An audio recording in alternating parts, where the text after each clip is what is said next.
Hi, everybody, and welcome to Girls Runs These Worlds. I am Natalie. I am your dungeon mistress for today's game, which is a very humble Glowtide, part 3, and the final part of our lovely little story we got here. Um, it is a custom adventure that I made for the setting of Humblewood that is created by Hit Point Press. So that is that. Like I said, I'm Natalie. You can find me at Ghost Candle most places, especially Twitter, where I do art and tabletop and a bunch of other things. That's enough about me. Let's go to our players, starting with Anita. Oh, that's me. Hey, everybody. I am Anita. You can find me at Anita the Lesbian on Twitter and TikTok. I use she, her pronouns, and today I will be playing Billie Jean, a goat, Servan, barbarian. That she's pretty cool. She's a she, her pronouns. And I think that's all I'm supposed to say. Back to you, DM. Yeah, sounds good. Why don't we go over to Kaylin? Hello, I'm Kaylin. You can find me on Twitch at Inkmo_. I play Stick, a gecko folk rogue who has a long sticky tongue, likes cheese, and green shiny things. All right, lovely Loira. Hi.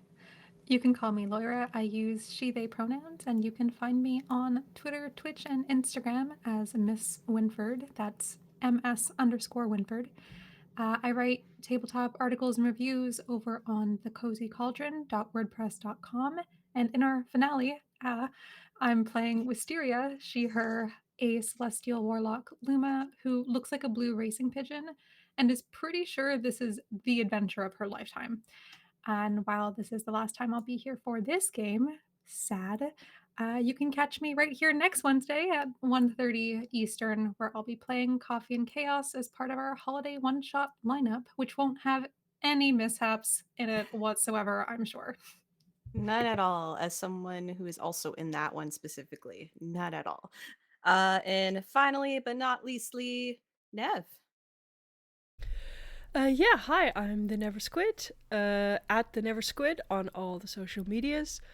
I go by she, they pronouns, and today I will be playing the Gerbine, Sister Primrose, priestess of the Church of the Alderheart, Abbey of the Alderheart, sorry.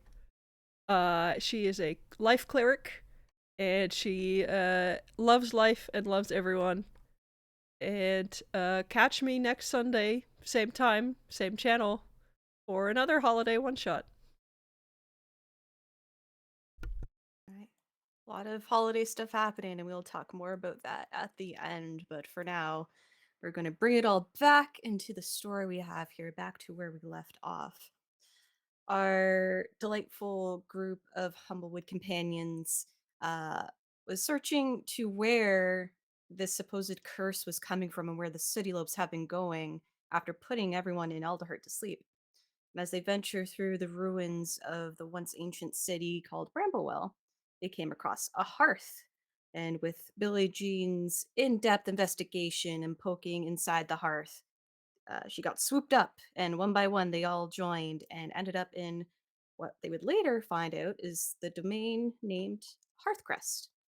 And what was once, assumingly, possibly a beautiful, sort of rustic town like village, was covered in ice, just pure ice, every inch, every cranny ice.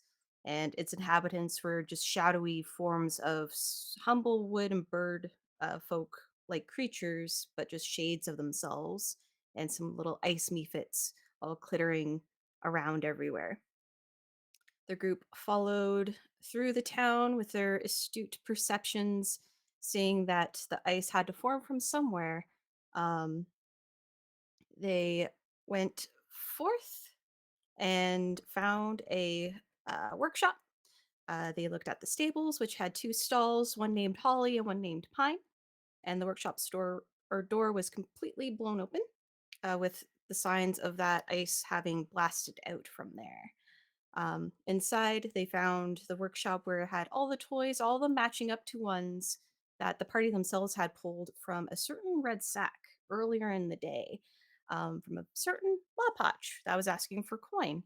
Um, and upon starting to piece things together, the party saw a portrait above the mantelpiece of a rather jolly looking Ellerin, with pure white fur, a nice kind of minty pine green suit, who had a big red sack by his feet, and a very notable golden bell off of their neck on a red burgundy ribbon.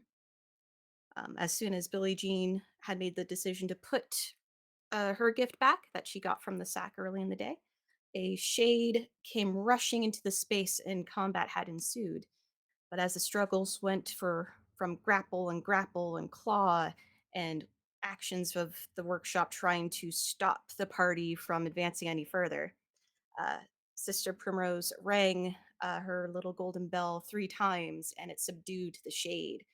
And though the form of them they could not take, the voice of this domain's ruler, Fairer, spoke out to the party.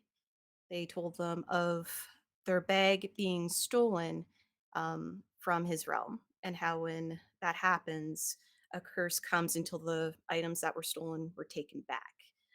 All he needs is just the glowed hiding bag, but he did implore the party to try and seek out whoever took it and take it back here so that the curse may be undone. Um, and with that, in front of Sister Primrose, the faint glowing face of Fairer came forward and touched his nose to the gold bell, putting the remainder of his power into it. And that is where we are, Sister Primrose. The bell is just kind of floating in front of you, ready for you to catch, as the rest of you are standing around. I will definitely catch it and tuck it away back in my priest robes.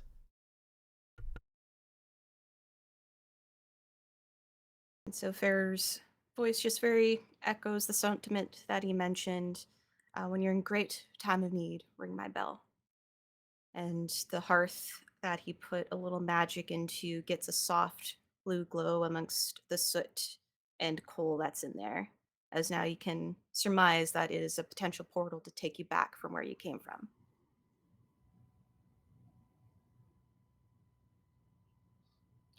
Sticks are gonna use their tongue to like fling my tongue out at the top of the half, and then it will pull me towards it, and then I'll like let go and just like fly through. All right, so a quick zoom action. Your tongue goes out, feels the slight cold of the stone, though not getting cold itself. And as you feel that velocity bring you forward, you let go and almost all arms out, fly into the darkness of the hearth and become a soot of swirling magic and blows up into it. And you just hear me go, wee, and then it cuts off. Um, question for the DM. Yeah. Does the soot taste like Christmas? Let me roll for this. Ha. It tastes like nice peppermint candy cane, oddly. Even though it has that kind of soot grit, like, kind of peppery, like peppermint. Um, yeah, Billie Jean is gonna follow. Uh, not gonna do the we, but will step through. Still does not understand like how this soot magic works. Is pretty sure soot has something to do with curse and isn't like going in we, but like Stick went through on their own, so we gotta back up Stick. So she sort of like squints her eyes and just runs in. So you run head first, that sort of billy goat ready to plow down what's in front of you, and in a quick whoosh, you also dissipate into dust and magic. You get sent out.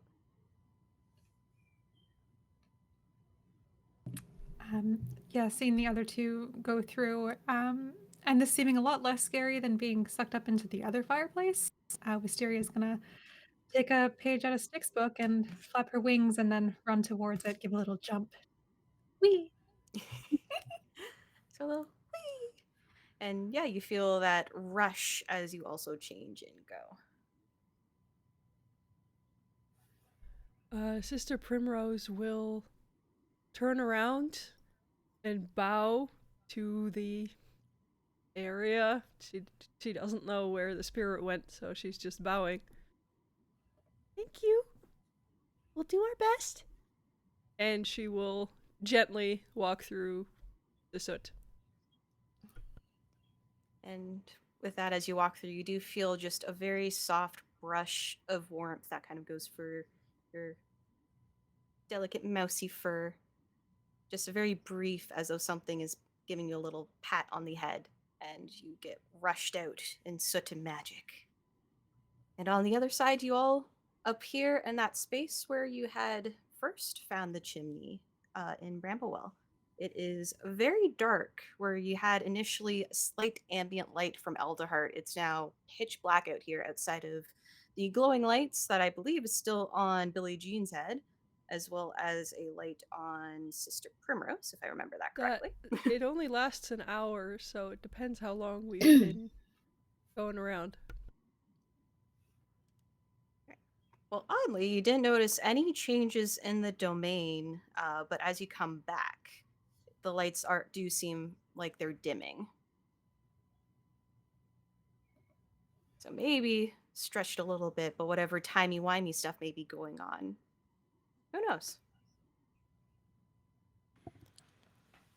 Um, do we recognize where we are as we exit a chimney? Uh, Yeah, so as you all stand on by this chimney and hearth, you do recognize it as that ruined space that you followed the soot trail to. And you can still catch glimpses of that blackened trail that you initially followed into the space going back out. So it is that ruined stoned wall scape in a circular kind of room. No furnishings or anything. It's just mostly the stone walls, the stone hearth and fireplace that seem to still maintain its structure to a point. Now that I know that soot has a flavor, I'm just gonna scoop up a bit and put it in my pocket, like a handful. All right. Yeah, so scoop it up, put it in your pocket, not knowing what kind of sooty residue may leave in there, along with what's on your hands. But you now got a little handful of soot in your pocket.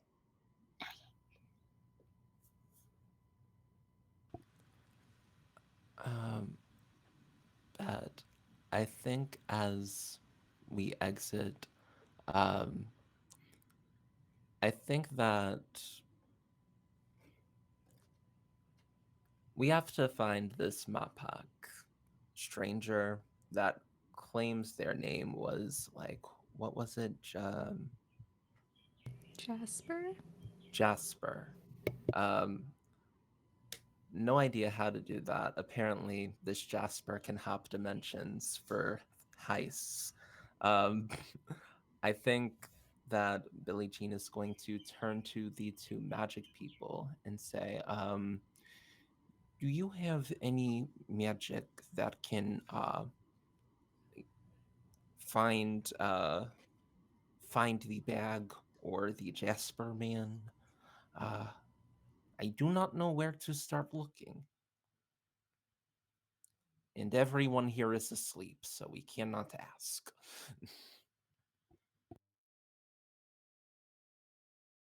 Well, I don't have any magic that currently prepared that can help find them, but perhaps we start where we found him originally? Wisteria looks very hopeful when you ask if they have magic. It's like, yes, not that kind. No, not that kind. But I think going back to where we found him before, that's a good place to start. Scene of crime. They do that in the like plays, holiday plays. It is fun. Ah, yeah. We shall go.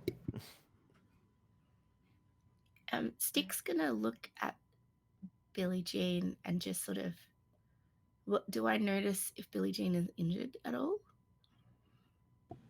Um, yeah, Billie Jean's a little scuffed up. Like, Mm, I guess in the anime, there's just like a little bit of like dirt on the like scratches on the face, yeah, but like nothing that's I like not looking haggard, not bent yeah. over. Stick's like, Uh, is that your blood or the other people's blood? oh, um, like she's gonna like stop and notice like, oh, I did get hurt in that wrestling match. And be like, yes, uh, should probably sanitize this. Um, do you all mind if we take a sit? Uh, Maybe like give me time to bandage up for an hour.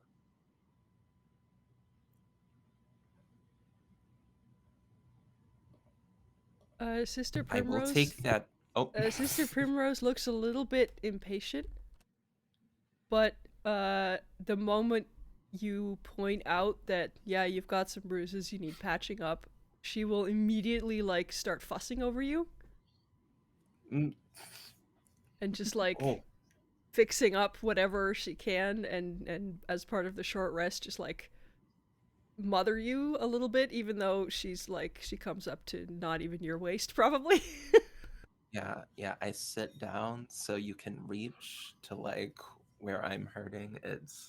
Um, and yeah, well, I I guess this is like a rushed short rest now that I have like a healer like doing the things. So, um, bet I'm gonna roll short rest die Yeah. and get myself all nice. Uh, Everyone feel free to utilize this as a short rest. So for those that are new to this, under your hit dice section on your character sheets, there's a short rest button that you can press.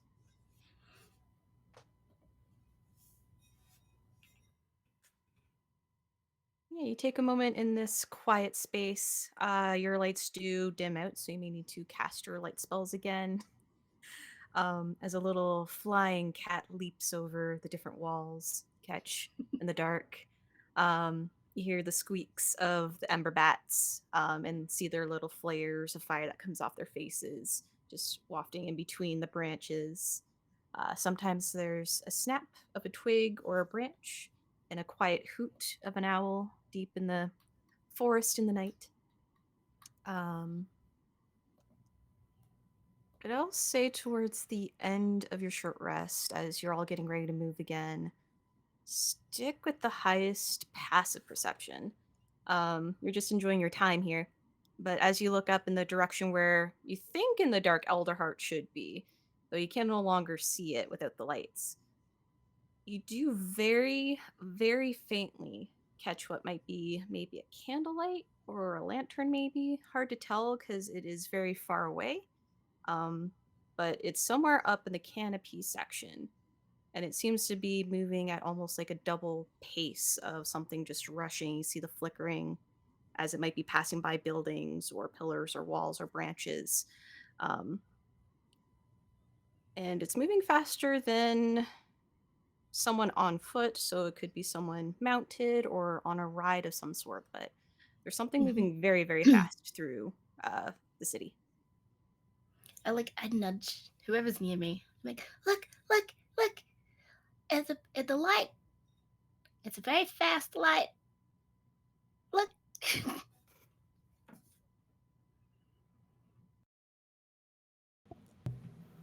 um, yeah, I feel like Billie Jean will like look out the window and just like give a little shudder and be like, that looks like curse if I have ever seen curse. Uh, Maybe we be quiet and hope it does not notice us. bad Would it? feeling from fast moving light in the trees. I think we should chase the shiny. It is a good point, Stick. Um, I think we've got slightly more important things to do than chasing a random shiny in the woods. Sorry. I don't mean to be mean. Yeah.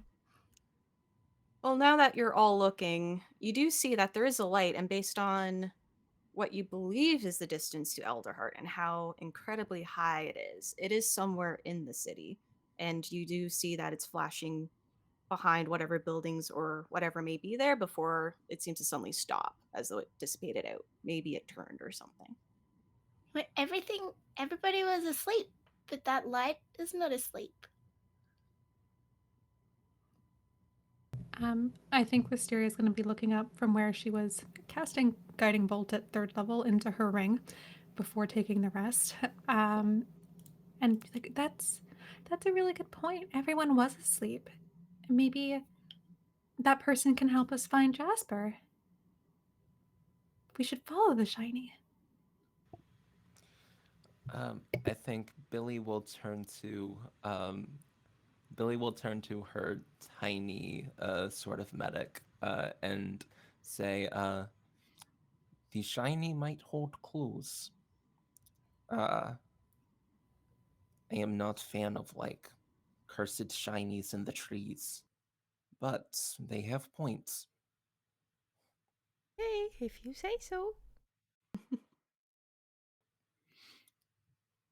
Um, I think Billie Jean will sort of like stand up to full height, um, just sort of like crack her knuckles, like make sure all the bandages are tight, and start heading out. Uh, you said that the shiny went into the city, so Yeah, we'll have to go out of the ruins. yeah, so from what you were viewing it, you're in the ruins of the Bramblewell, and because of how high reaching the city is, you can see that it was somewhere up in the canopy of the city, what like the canopy district, not got a tickle, not forest canopy.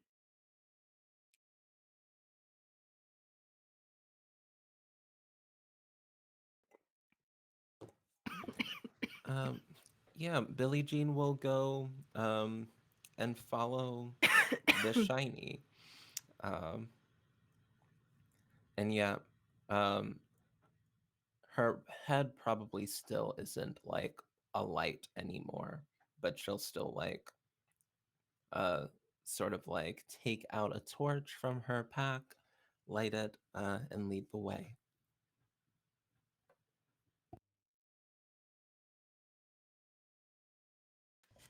Stick will follow behind Billie Jean.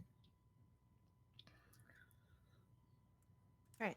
Well, after hearing a nearby squirrel having a coffee fit, um, you all gather yourselves back up and start heading in the direction, kind of using that path that you had from the city loops to guide you back to Elderheart so you don't get lost. And yeah, you go into the city, and this is where it gets tricky, as now you can't really have sights on the light with how big Elderheart is. But Sister Primrose will use her knowledge of the city to find the gerbine paths up to the rooftops to see if she can see anything from up there. all right. So with your knowledge and know-how, you quickly skitter your way up to the rooftops, and you do see just the twisting of the city from the outside, where some of the buildings are jet out from the side of the trunk, as well as peeking into the interior of the trunk, where there is the bright hollow burrows and other districts on the interior side of the tree. But glancing around, you do catch some flashes still further up, but it is moving at a rapid pace, just this warm. And now that you're a lot closer, and it seems to be getting closer, it's some sort of candle, maybe in a lantern, and it's moving at some sort of mounted pace at like a double movement, and it seems to be just rushing down the streets. Um, I think I see it. It's that way.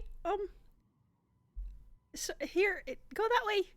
And she will stay on the rooftops to keep sight of the light while she directs everyone else through the streets, if that's okay.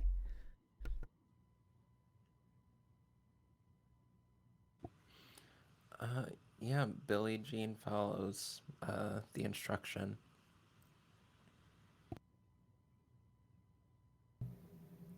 Going along with that. Oh, okay. Rushing as fast as her little feet can take her, which is probably slightly behind because her speed's only 25, but it's fine. We're small here.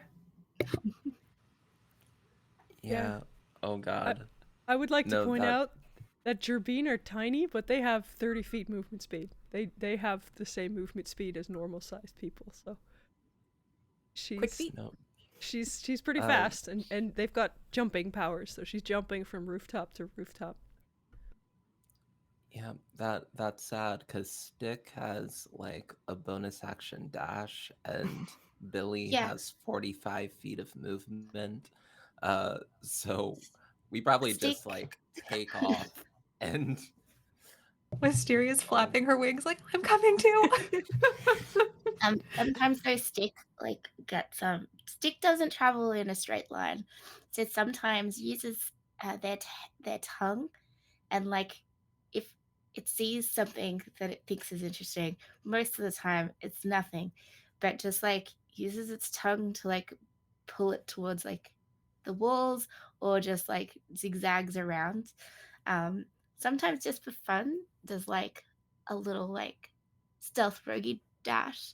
So, um, and like showing off, but because Stick knows that um, you're a little bit slower, so you'll like watch and then I feel like Stick is definitely Spider-Manning through the city streets Yeah. just with Stick's tongue.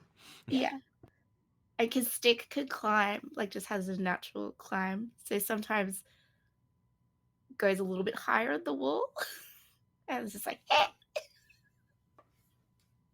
So this is a delightful scene where we have dear sister Primrose pretty much parkouring on the rooftop between her being long leap bounces and keeping up. And then we have our Billie Jean just full on almost, I wouldn't want to say Terminator style, but definitely like full run forward, charging the way, ready to keep the fronts protected. Stick having full fun times in this moment of nobody's watching. I could take full advantage of these streets and have fun.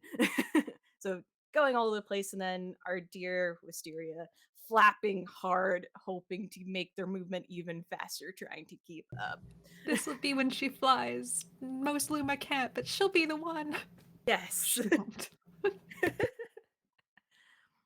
But following Primrose's directions, you're all flying, running, doing whatever you can to bring yourself and propel yourself forward in the directions. You keep being directed up and up.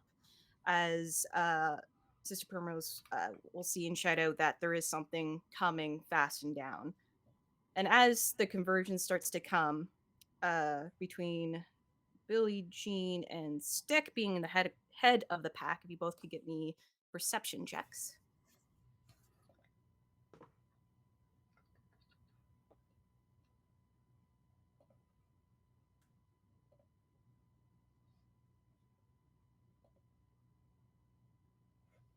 All right. All right.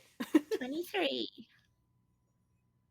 So you both at least do see this light kind of bouncing off the walls and windows of the buildings that are around that is coming and starting to fill the space. It's not a huge, like, giant light, but you do see it glistening.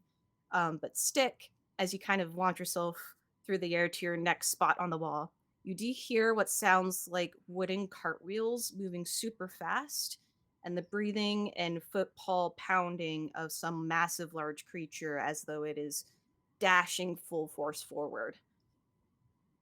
Towards us or away from us? At this point, it looks like your two groups, whatever the other group is going to collide, and they're not slowing down. Okay.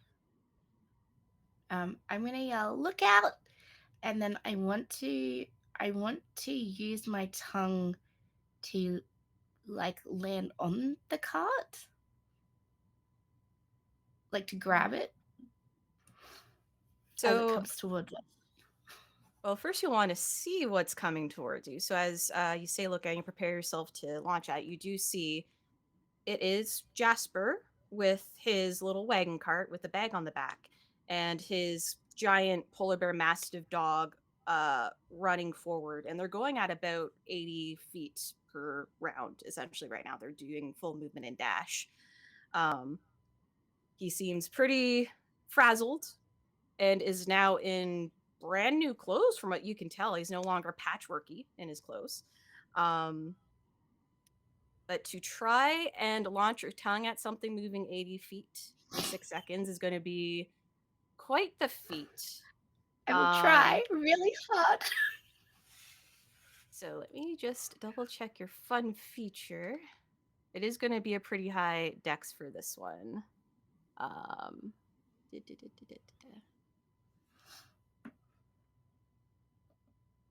yeah, your sticky tongue. Yeah, so you'll need to be within 20 feet of Mhm.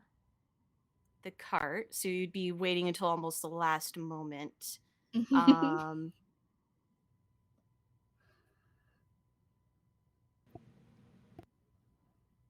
I'll say Nothing this will bad have could to be possibly happen.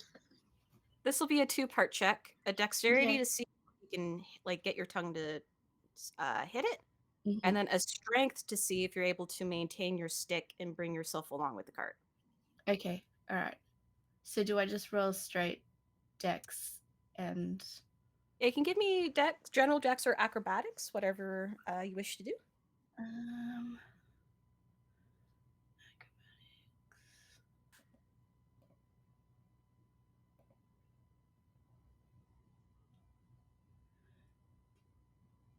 and Okay, how did that go?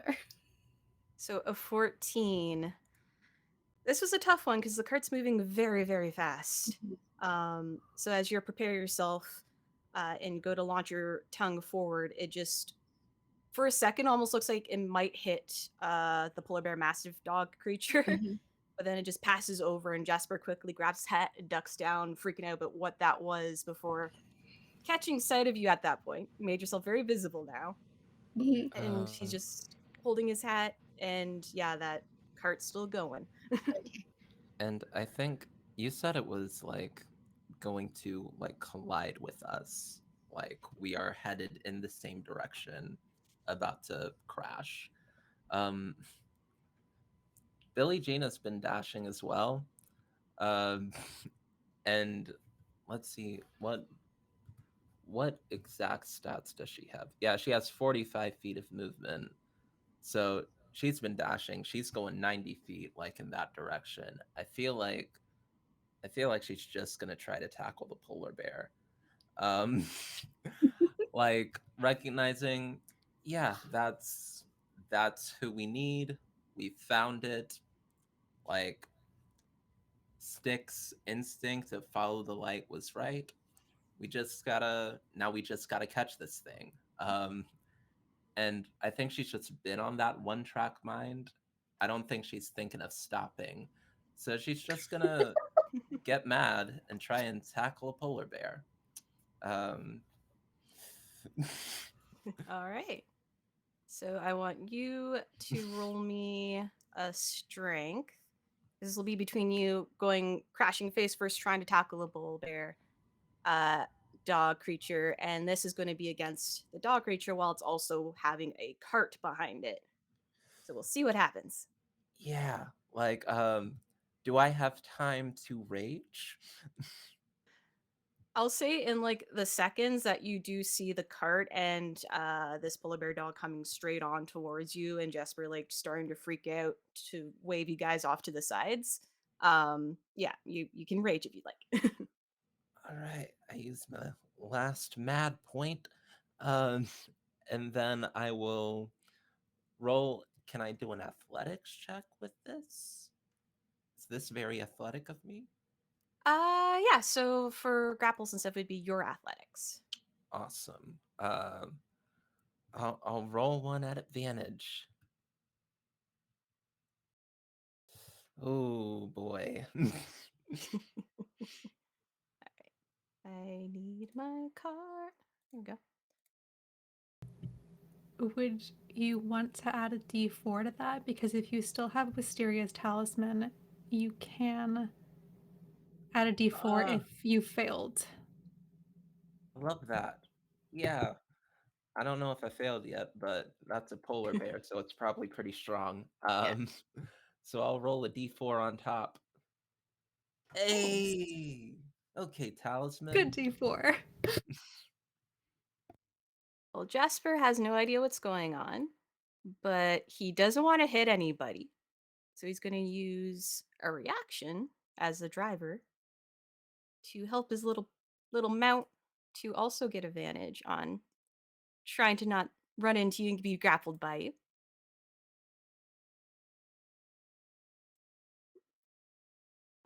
Check. Advantage. I'll show that one. Oop. So, Billie Jean, you're so confident and you're ready to rush in.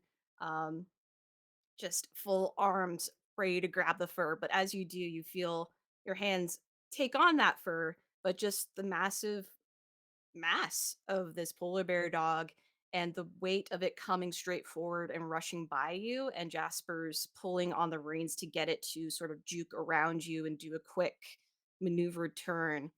You just feel your hand slip off as you still kind of have that stumble momentum forward by the wagon, and Jasper's just making his mount and wagon still rush forward. Question: does this dog thing count as a great creature? Great creature for my what's it called? Speech of the Ancient Beasts feature. For your speech of the ancient beasts, it is considered a large beast. Um, and yeah, with that, you do have advantage on any charisma checks against it, but it is running at this point by slash away at a full like 80 to 90 pace movement. Well, if they've been dashing ahead, Wisteria and I are not that far. So, We are behind. my idea was to try and jump down to the road, immediately cast light in the middle of the road, and yell at the creature with ancient beast to stop. Okay.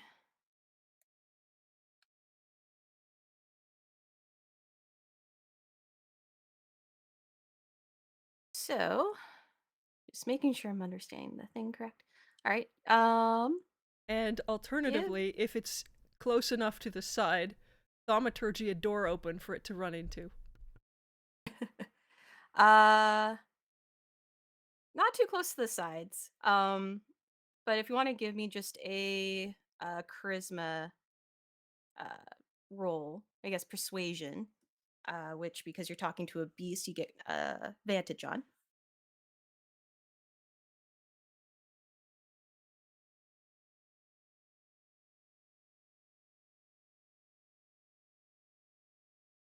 All right, 15. So you see the wagon starting to rush by as you jump down, you speak your word and cast light on the ground. The mount blinks a little bit, and his ears do perk up at your words. Um, but all you hear back in conversation, as you have this ability to speak with large beasts, is, but Cola has to run. Cola has to run. Jasper wants Cola to run.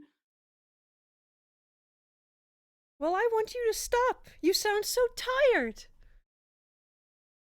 Why don't you Uh, stop and catch your breath? I will say, that ancient speech just lets you have advantage on checks. It doesn't mean you can command animals to do as you will, as a note. Um, so he Well, does it was seem it was keen. running. I didn't think I had time to say much of anything Yeah, else. yeah. um, so for that quick moment, he does slow down a little bit. He doesn't completely stop though, unfortunately. Um, but just Jasper and yeah, Jasper will do a check in turn if he's seeing Cola trying to slow down. Where's my Jasper sheet? Do.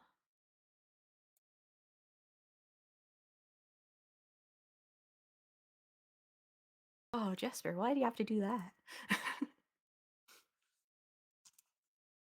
So Cola looks like he's about to at least slow to a regular movement, but Jasper very quickly and astutely is like, "Hey, stop talking to Cola. We gotta go!" And he whacks the reins, and Cola starts getting back up to speed. In the most indignant voice a tiny mouse can manage, she yells back at him, "This is all your fault! You need to fix it! Come back here!" And he just sort of waves his little stick staff in return, like, "All right!" and keeps going off, not really fully understanding the situation if he does. But you do feel in your pocket where the bell is a warm glow, a warm fuzzies, and a slight chime. I guess I'll ring the bell. Right. So you bring it out and ring the bell, and on it you see those carvings of those two wildcats in that running position. And as everyone's starting to come back to regain themselves and chase the wagon, in front of you on the street, the bell rings loudly as a burst of glow comes up and dissipate or apparating in the space. You see those two large shadow cats from before, made of soot and shadow, side by side, just appear and form in front of you. And as they start to appear, these blue, faint, ethereal rains just wrap around, bridle and harness across them before two arms come back and enter into a form that now becomes somewhat a minty pine green sleigh, all frosted lightly, um, a seat well upholstered in the front, and a large kind of space in the back for others to stand. But ringing the bell, you brought forth a sleigh with two mounts of your own. It's green. Um, is that ours? I think so. I don't know how to Right. drive it though. I would climb up and like sit in. So there's a bit at the back. Yes, so there's the back, which is a pretty large area, so all of you could fit there. Or Mhm. there's the front that's two seated, so two people can fit there. And I do suggest maybe one person may want to handle reins. Um, but yeah, there's space for everybody. I climb up and I look around, inspecting it, just and like So touching the paintwork because it's shiny.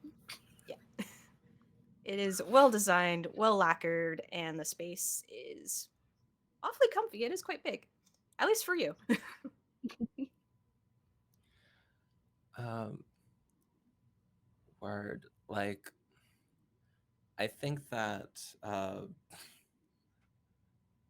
I think Billie Jean is still very, very focused on stopping this creature. The the red bag was so close, and Hmm. she just let it slip right through her fingers. So I think she's been like reaching into her bag, and like she pulls out like a really large javelin.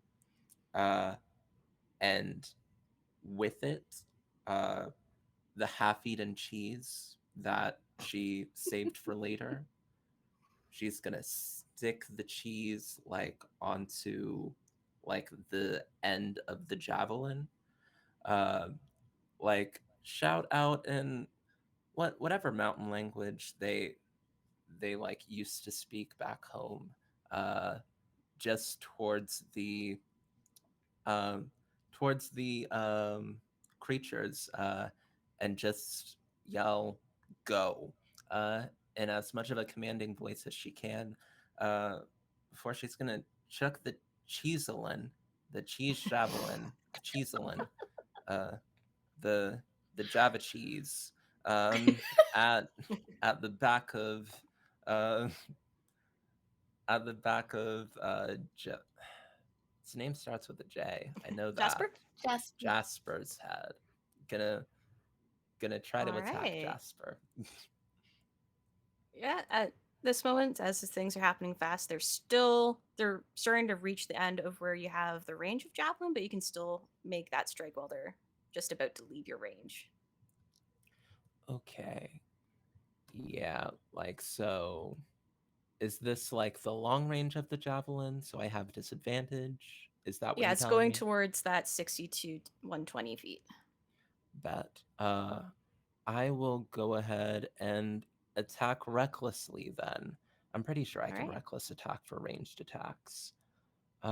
Um, yeah, cool. Melee attack rolls with strength. Love that. Uh, javelin check. Um, so it's gonna be a normal roll.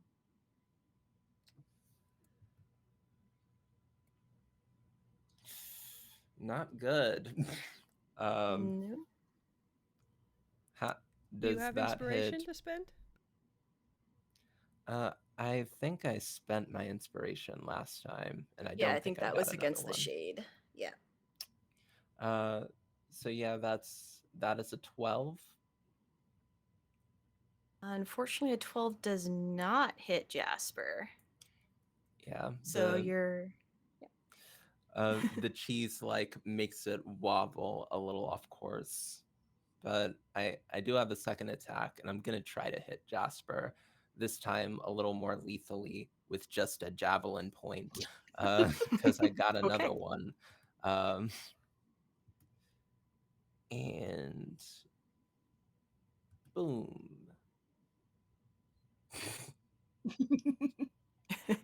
You tried. Yep. Yeah, like these these creatures probably aren't going. I was expecting a little like forward motion to help that out, and it's just it's not working out. Not working out for old Billie Jean today. I think possibly the reason the creatures weren't going is because, like, as you look down, you see Wisteria finally catching up and is like clambering onto the sleigh, just Yeah, panting. I'm like motioning for everyone. It's really She's like, comfy. okay, Do you I'm know here. how to drive? I'm here. Does anyone know how to drive? Hmm. Do we just go? Did you say go? Can I Yeah, can I use my great beasts ancient speech of the ancient beasts feature? That feature hard name is hard to remember. To yeah. tell them to go and chase the wagon, because I'm assuming that they know how to steer the wagon better than we do. Mm, Yeah, I'll so you go. So see. No, go it's ahead. 2 seats at the front, right? Yeah, there's two seats at the front and then a big space in the back. I'll clamber Um, to the front, even though I don't know how to drive, and I'm hoping somebody else does. But just to like look around and see if I can figure it out, because that's just what Stick would do. all right. How does this work? So one of the cat-like creatures does look back, gives you Penrose or Primrose a nod, sees Stick there and everyone getting onto the cart, and once they see everyone's there and seated or standing in the back, you just feel the sudden pulled rush as both creatures silently start roaring forward, and they are going a bit faster than what you could tell on Jasper's cart. But for in this instance, as they start approaching and getting closer, we will have an initiative just to help us keep on track. So there is initiative for the slate itself, um, which I guess it doesn't let me roll off that sheet, so I will use one of the critters. Let's use this one.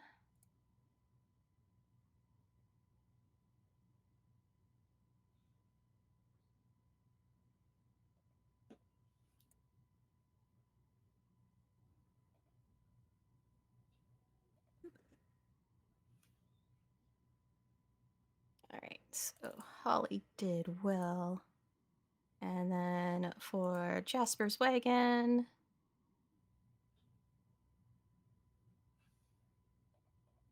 who is so desperately trying to get away. Wow. Cole and Jasper are doing well tonight. Okay. So with that, you all feel the rush, the cold wind striking your faces as you're bounding through the streets, and you hear the scraping of the sleigh slats on the bottom on stone and ice and snow, um, fully full force going forward. Um, and I'll say as you get closer, once you get into about 120 range, um, the two shades up front rushing hard and catching up quite quickly. Um, and Stick, you said you're at the front. Is anyone else at the front with Stick? Just for my Since note. since I'm talking to them, I'm assuming I am as well. Okay. And I'll make an attempt at holding onto the reins, but I'm sort of trusting the cat shays to know better to how to like steer the wagon than us. Yeah. So I'm just holding them. I'm not actually doing anything with them. Beautiful. Stick's Right, just so enjoying the ride. oh no, it's quite nice. The seat at the front is very cushy, very plush, a nice kind of velveteen material there. And then in the back, for Wisteria and Billie Jean, it does give you quite a bit of cover too in this sleigh. So if you ever feel like you need to duck for cover, you know you're able to easily back here. Um, Let me see if Jasper is even caught on that you all are chasing him right now. He's just trying to get out of here.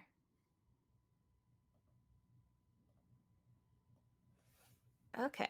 Oh, and I need to roll Jasper into the sheep proper as well, because he's also independent. So it could be before or after y'all. All right. So Cola is still going forward. Jasper does take a quick look back.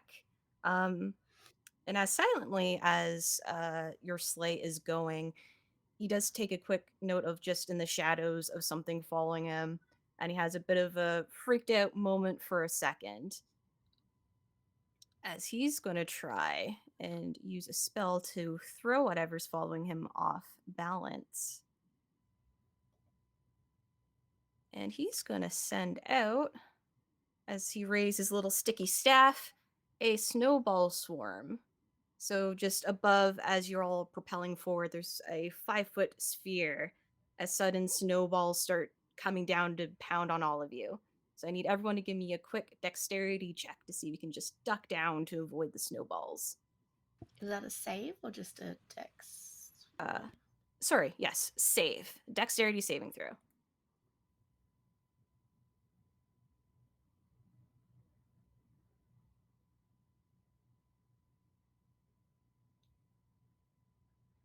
I wish that your dice hitting mine Made the counted better. for the new roll. All right, so it looks like Billie Jean, you take half damage, as 15 was the spell slave save for Jasper.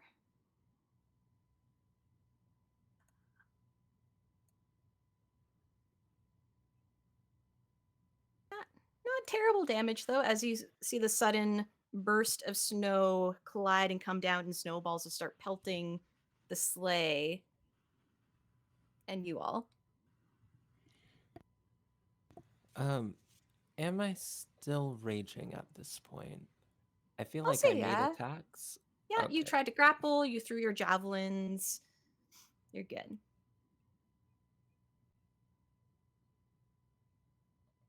Oh, I Wisteria don't just know kind why of I did throws that. up her wings to try and give cover from the snowballs, and it just makes her a bigger target. She tried though, just kind of then flapping them off to get the snow off her, and some feathers look a little bit bent. It's like, okay, okay, it's fine. This is fine.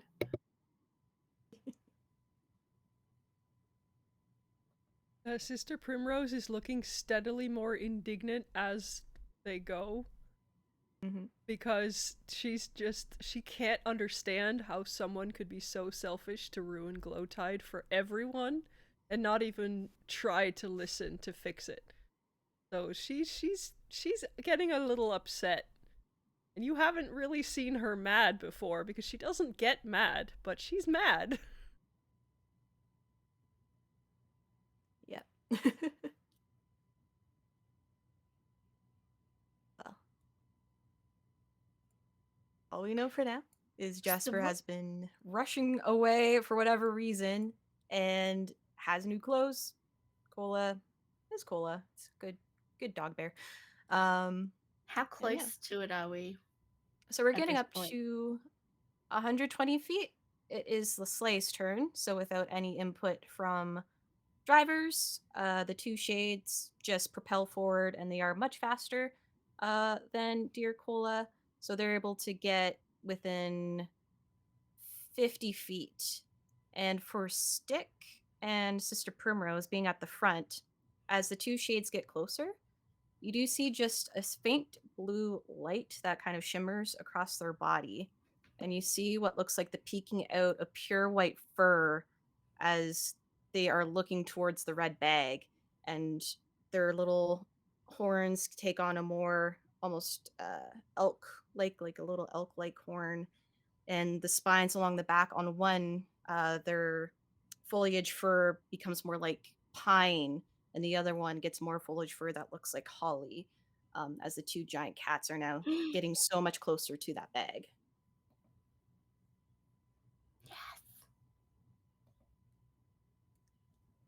But that is their movement. So it is now Stick. You can choose to do your own actions, or if you want, the sleigh also has its own actions. So what can the what does that mean? So for the sleigh, there is just helming it, so that will let you use your reaction for the sleigh, if you need to, which you can use to do give it dexterity advantage if you need Mhm. a advantage on reaction. It has a dash, it has a dodge, it has a ram. So if you get in range and you're able to do an action, you can ram with the cart. It also has a feature to jump. So if you're helming it and you want moving a straight line, you can jump pretty far. Hmm. Yeah, at this point I just want it to go fast. So, because I don't think Stick themselves wouldn't do anything except just try to get us closer, faster. So would that be just getting it to dash? Yes. Like, So you can yeah, take the helm and do the sleigh with a dash. So the beasts at the front go even faster and they're pawing. yeah, Um, yeah. do you wish to direct them to the side of the cart as they are now able to move to be in parallel with them, or do you want to be Yes, I want to behind be in them? parallel. Because that I think that's ideal. All right. So you rush, pushing the two cats forward, um, and it's very smooth ride. It's almost unbothersome to them, and they do dart forward, and now you just see the full glowing form of these two creatures that of Holly and Pine as they are so close to their quarry. Um, but they parallel the sleigh you're all on against Jasper's wagon, and he just is looking off to the side, wide eyed and freaking out, holding on to his brand new top hat. um, Kind of desperately trying to rush Cola forward, but Cola has nothing on Holly and Pine. Go kitties! Rawr! So because I did that, I can't really do anything else, can I? I don't think. I think the other thing, Yeah, so action. Yeah. Okay. Yeah, that's all I'll do. So you now have full helm. So if anything happens that you need to use a reaction for the cart itself, you're able to do that. I still have that. Okay. All right. But now it is Sister Primrose, who is not happy with Jasper, I feel like. No, no. She doesn't really get mad, but she's pretty indignant at the moment. Um, I want to try something. Can I Yeah. summon a spiritual weapon in the wheels of Jasper's wagon? Ooh, okay. Yeah, Because it's within let's the go. distance, within the 60 feet. Yeah, you're basically next to each other at this point. Um, All right. This will so be it basically it interesting. just locks up the wheels, So you want to or boot it? breaks them, or what something. Yeah. All right. This is this is interesting territory as a DM. You can say no. No, we're playing rule of cool. So, you summon your spiritual weapon. Do Which you is have a any big. specific It's a shape in big, mind? big broadsword, like the size of Primrose. So the side, like at least long enough to fill both wheels of the wagon. All right. So you summon that weapon and you lock it right into, almost aiming to clip both wheels and freeze them in place. Oh, this is going to be interesting damage here. All right. So with full wagon force, I'll say roll your spiritual weapon for the damage. And then give me just a but I'll say with your spell modifier, you can add more onto that. So double your spell modifier for your attack. Or not attack, your damage. I'm gonna say it just sits right in there. Oh, I have to roll the attack first, otherwise it won't let me roll the damage. Yeah.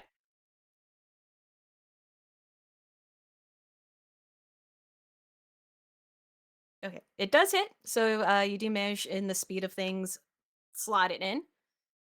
So let's see that darling damage. Spell It will be your wisdom, so whatever your wisdom bonus is. +4. Yeah. So you can add an extra 4 to your damage.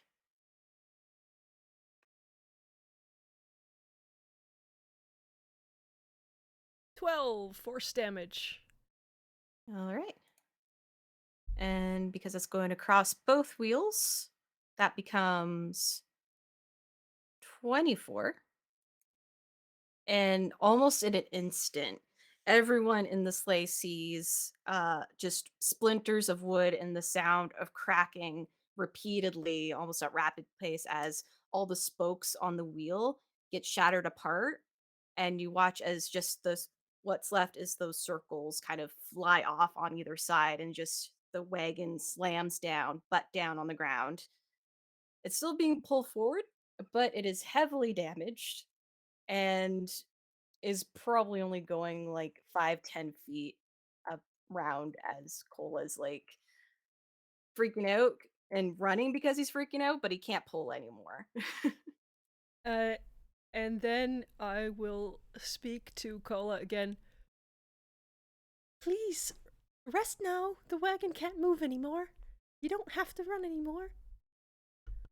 Oh, oh, oh, oh, okay. And he just slows down and flops down and goes from kind of paws resting down. And Jasper is still there, like ready to do something, holding the reins. He's like, yeah.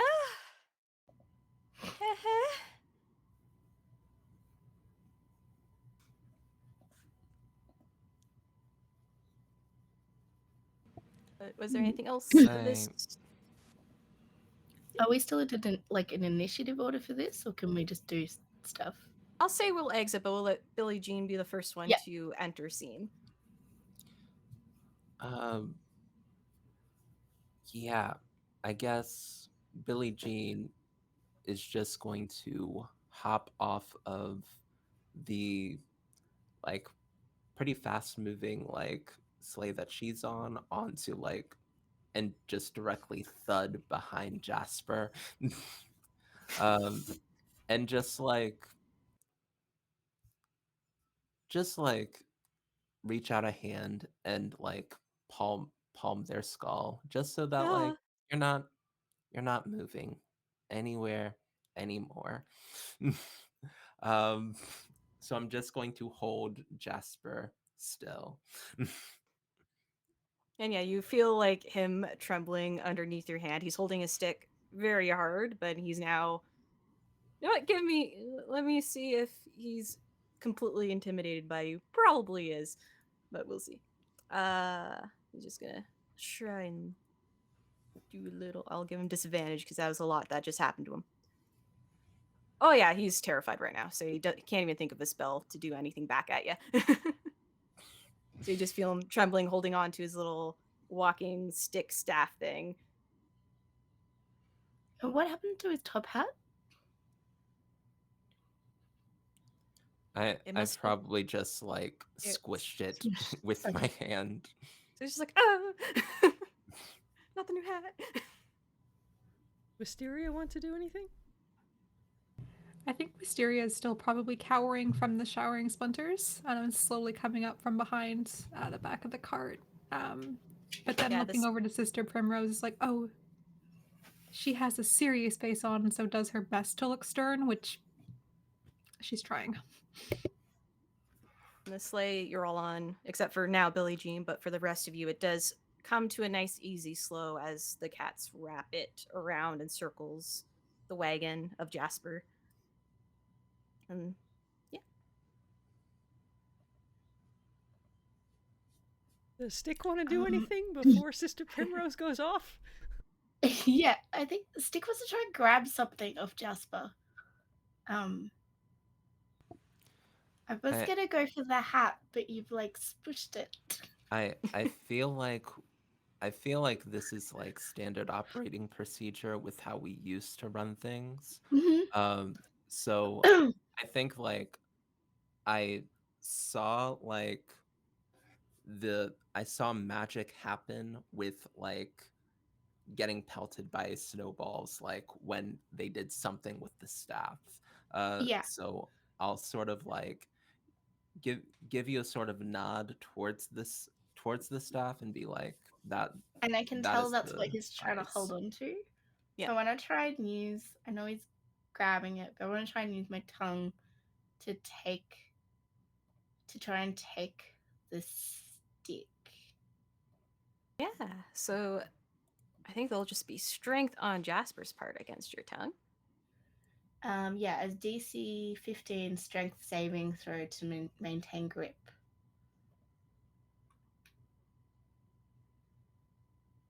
All right. So I've grabbed the stick, and I pull it towards me, and I have free hands so I can wield it. So I'll just be holding it. All right. Yeah, I forgot to do some stuff on that, but yeah, his stick gets taken away from him, so he's now Stick, stickless. stick, And stick has a when you take stick. the stick, he's like, ah, ah. Oh no. And I think that and I think that after the stick gets taken away, Billie Jean is just going to like lift him and like have him and turn him to face um our the smallest member of our party and perhaps the scariest. Yeah. Um and we'll just Eh. hold him still there. And when I grab the stick, because I know it's magic, I just kind of turn to Wisteria and Primrose, and I'm like, hmm? Stick.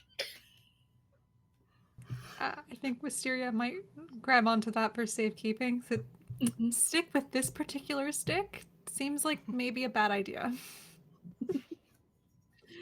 So just stands very seriously behind Primrose, holding onto the stick. So Primrose is Very, very small. She's probably half the size that Jasper is, but she doesn't feel like it in this moment.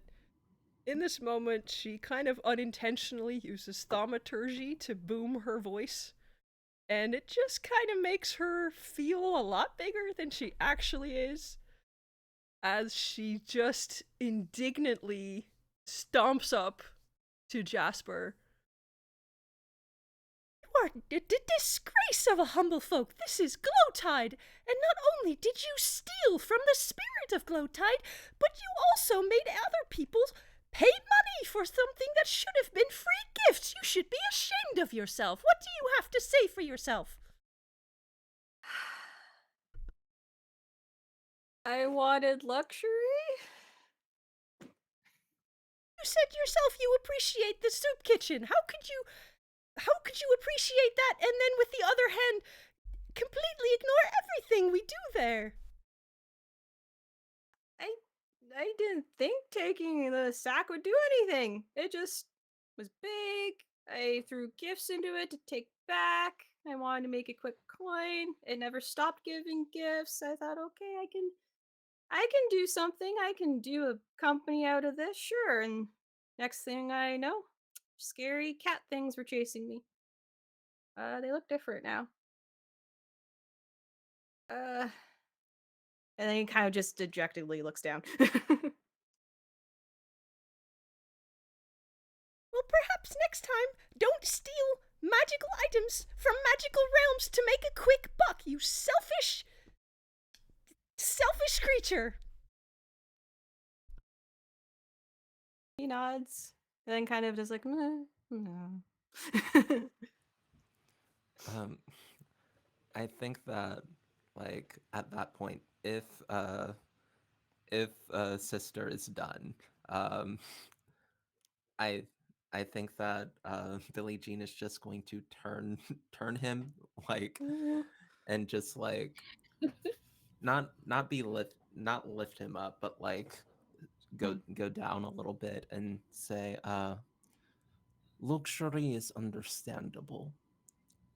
This I understand, but you have cursed everyone with your actions. And you have lied to scariest person here. Uh, this is uh, this is bag you steal. Yeah, We must return the bag that you steal. okay. You take it. Just, y'all can take it. No, we must return the bag that you steal. Okay. Okay. Okay, you got old Jasper. Okay. Also, polar bear is not a pack animal. You owe polar bear an apology. And she'll like turn over, like take him over to Cola as well. So Cola's just kind of quietly panting and looks up as you approach him. And Jasper's like, oh, you're right. Cola's my oldest friend here. Always at my side and protecting my back. And he, as you're still holding him, he just tries to reach out a hand to give Cola a pat. Little short arms though, so he's waiting for you to get him a little closer. Yeah, I'll Okay, I'll good. let Pat on the head. them down. Yeah. And he gives Cola a little nuzzle hug around his big old neck. No more using polar bear uh to like pull your sleigh. This is a job for cats. Oh, I mean, there's. I guess I could think of a different draft animal, but okay, okay, okay. Uh, we go to the other realm now. How do you find it first time? Well, the first time I was scrounging around in the old ruins, up yonder there, just trying to find a little place to hide and make home, and I poked my head in a hearth, and whoosh, I was suddenly in this other place. And it was a lot brighter and even warmer than Elderheart was ever during Glowtide. All the smells of food and it was nicer. We go back now. She'll like go to the big bag and just like lift it over her shoulder. Uh, I don't imagine it would be that much for her to carry. She's pretty strong. No. When you do it, it's almost weightless as you lift it up. Um, Rose has at this point taken a few breaths, and she's back to her usual cheery self. She goes over to give Cola a few scritches under the chin and check to make sure he's okay. Her anger is quick, but also quick to pass, and now she's back to making sure everyone's okay. And then I assume we all get back into the wagon, the cat wagon. Yeah, cat sleigh. So you pay a bit of attention to Cola. He gives you the full face lick, and because he is a large creature, his tongue just completely blankets your face as he licks it up. So you got now a good spiking of fur up on your face. um, yeah, y'all clamber back onto the cart. That is now, since grabbing, being close to the bag and now fully having it. Not only are the cats in their full splendor of holly and pine, but the sleigh is now just a brilliant pine green with a gold inlay. All the frost on it is all gone, and just golden metalwork on the skis of the sleigh and through the little bits of metal, and little bells along the ethereal harnesses and reins that lead up to holly and pine. And when you're sitting there, it feels cozy and warm, like there's just a bubble of warmth that is set on the sleigh. With you all gathered up in there, Holly and Pine take their way off, knowing exactly where they need to go. And it is a quick ride. And as you do part, you see ever so faint glows of magical light start to fill in the lanterns, just very soft, as you pass through the different streets leading to the northwestern gate. And with the jingle echoing along the faint crisp snow, Holly and Pine, full force, start running, almost catching more and more speed, and the space becomes a blur on all your sides. And for a moment, you catch yourself thinking that Holly and Pine are going to crash the sleigh as they look like they're about to jump into a wall where a chimney and hearth is. But as they jump and leap and start to go right to that hearth, there is a warm, brilliant light whoosh of magic and snow, and you all find yourself in a new space. Around you is that once dark and ice covered realm of Hearthcrest, but as you feel the sleigh hit the cobblestone, there is a wave of warm dawn glow.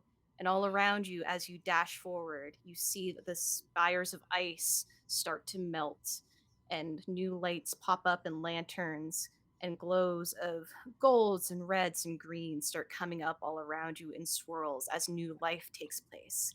You see, as you pass by, those shades of those poor creatures that could not lumber towards you in your light now become glowing of gold and blue, humble folk and bird folk creatures that are now at full happy faces and cheering as they clap and watch you all go down the streets.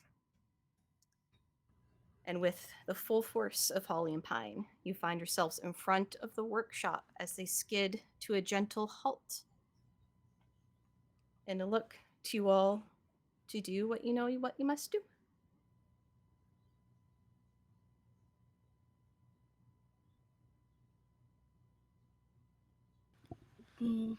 Stick gets out and just starts looking at everything now that it's not encased in ice. And is excited because now potentially could touch everything, but is just looking Yes. around. Yes. There is still snow. You see ice sculptures and snow folk and forts and the like, but it is so colorful that Elderheart in all of its splendor during Glowtide could not compete just with the amounts of lights and decoration and cheer. And even as you start to take a breath in, as crisp as winter air is, there's just that slight taste of ginger and nutmeg in the air.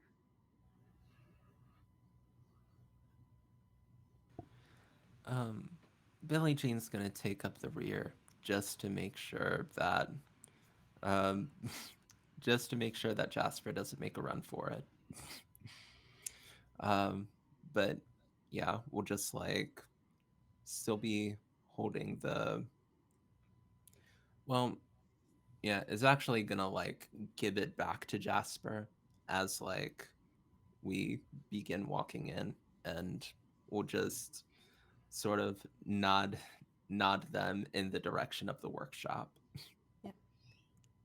So it takes the bag, still that sort of down solemn, like, damn it, I was caught and bad things happened, and that is bad. He takes the bag, kind of still very much afraid of you, Billie Jean, but starts marching forward, going through the opened door, and the ice that was bursting out around it is melting off and away as he passes that threshold with the bag. Yeah, as you all follow in behind to make sure he does what is the right thing to do after a bad thing to do. You see all the ice melting off the shelves, and now the toys are all glittering and sparkling um, upon the where they place. Uh, the hearth, kind of fireplace, gets a nice roaring fire that starts splittering up in warm reds and golds as Jasper drags the bag over to a spot beside it. And he places the bag down, takes a step back. uh, uh, sorry. I did a bad and it hurt people and I stole away Glowtide. I sorry. No excuses. I was a bad Mopatch. And Sister Primrose, you feel that warmth and hear the chime of that bell once more from your pocket space. I guess I will ring the bell again, if I still have it. Yeah, you do. So you still have it, you ring it out, and then you feel it kind of just gently float off from your fingertips. As it goes forward, you see this ribbon kind of evaporate into space, almost at like head height of Billie Jean. And as this tartar ribbon wraps and loops to the bell, it becomes a very full, luscious velveteen ribbon of dark burgundy. And this whirling wind of golden motes of light and blue snow swirl up. And the figure of a large Eldarin with pure snowy white fur and dark sooty speckles, really long ears with the big long tufts on the end, whiskers fully curled, following the curled, gentle smile of a jolly fellow, and the full pine suit upon his rotund figure. His arms are wide as he gives you all a joyous expression, his eyes just gleaming in an icy blue coloration. He's like, ah, in his deep, jolly voice that I cannot get that deep into, but I try anyway. My new friends, you've done it! Ha ha! And he brings you all in for a big hug, every single one of you. And he is big enough to even grab like all of you in one go. So he gives you all the big, warmest hug, and in his laughter, you feel the jiggling of his belly, and he lets you all go. Turns to Jasper, and he's just. Desperation of desperate men make for desperate situations, but stealing is one desperation you should not do in times when joy and giving is already being shared, Jasper. And Jasper is now just like really sinking into himself, his ears kind of down. It's like, but I am a man that's easy to forgive. And he gives a light tap on Jasper's head as that top hat that's now fully crumbled under the strength of Billie Jean pops back up on its head in full luster and says, "If you promise not to take anything again and do right by the people of Humblewood after this night, then maybe you may find good luck in your future." And Jasper kind of nods. He's like, "All right, I'm sorry. I'm sorry." He'll be But volunteering fair. at the soup kitchen for this year, won't he? With the brightest smile on her face. Oh, that's a brilliant idea. And he hard slaps Jasper on the back. Just, yep, I'm gonna volunteer. Volunteering. But Fire welcomes you all into now the full splendor of Hearthcrest.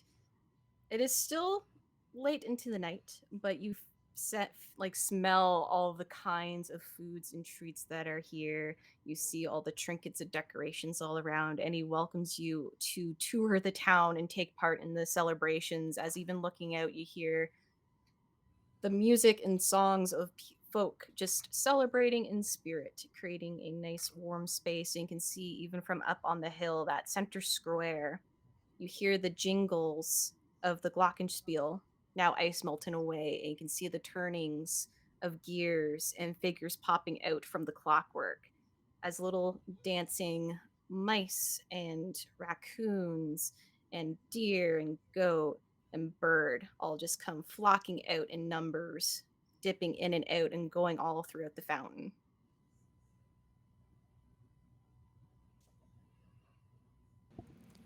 Um, this is beautiful. I think that Billie Jean is just hanging back a little and keeping an eye on Stick, because this is a little too tempting. We just I think we just freed this realm of a curse. Hopefully we freed our realm of a curse. Uh does not want to see does not want to have to go through another quest tonight. So it's just looking at Stick. Just like Mm, being low key about it, but like Mhm.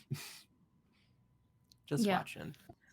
I think Stick is sort of like really close to Billie Jean and just kind of like has like one like sticky pad hand like holding on to Billie Jean's um I don't know, hand like wrist kind of thing, just trying really hard to be good.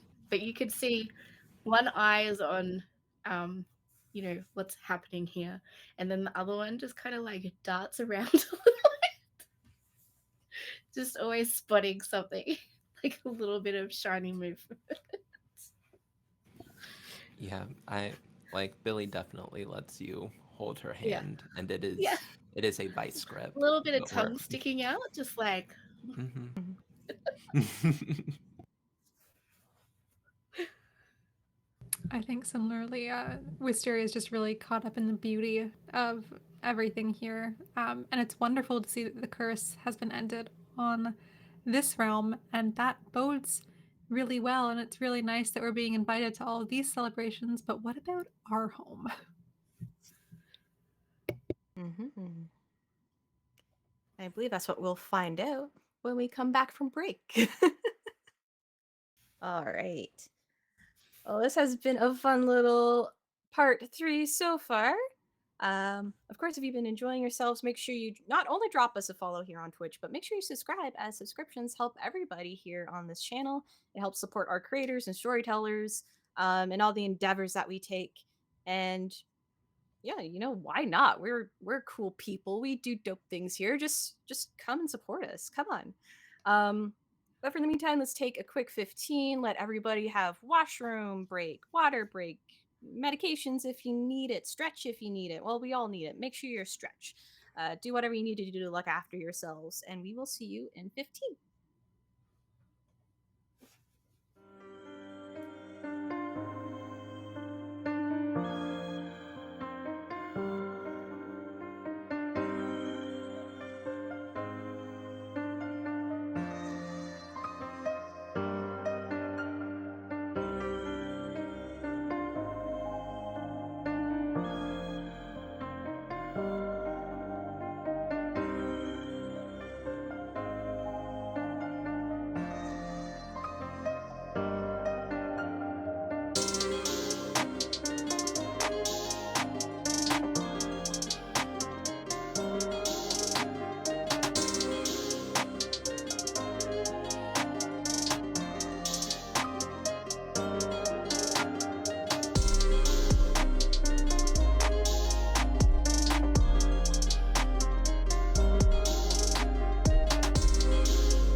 welcome back to a very humble Glowtide, where our party had just went on a little bit of a chase to hunt down the mob patch known as Jasper, who had stolen away the bag of tidings from the realm of Hearthcrest and apparently cursed everything. But luckily, with some maneuvers and quick thinking, the party was able to stop Jasper in his tracks, obliterating his wagon wheels, um, giving him a good stern talking to about his actions, and forced him to come back with the bag with the party to Hearthcrest to return the bag to its rightful owner and break the curse, where everyone got to experience the beauty and glow tide of Hearthcrest and all of its splendor. Just the feelings of joy and warmth, the smell and taste of treats on the air, singing and songs and music, and everything a bright and a glow. And we had left our party where they were just taking it all in after telling Jasper he's going to volunteer at the shelters and soup kitchens as penance for his actions. But it's up to the party where they want to go and what they want to do, as they still have to see how Elderheart fares. Uh, spirits, cats, person. Um, it looks like your home is okay. Uh, how is our home doing? Do you know? Oh, oh, come here and take a look, good Billy Jean. And he waves his pod hand across the hearth, and you see just this illusionary mirrored image of Elderheart, and you see what was once a tree that was purely black is now from root to canopy starting to light a glow once more. Seems the spell of sleep is starting to lift, I think. Wisteria looks absolutely delighted by this. Like, we did it! We saved Glowtide. Looks around at all her friends, just brightest, most cheerful expression. Just in time for presents. Oh, yes, presents. But you best make it back home in time. And gives Yes. like a little caddish wink. As lovely as Hearthcrest is, I'm sure there's some people who need looking at back home. Of course. And for your good deeds and taking your time to help save my realm as well as yours. I think the kitchens may find themselves with more food than what they ever expected. Is there cheese? There's always cheese. Can't have a Yes. good meal without some melted cheese. I do love melted cheese on my broccoli. I tug on Billie Jean's arm that I'm still gripping. Cheese.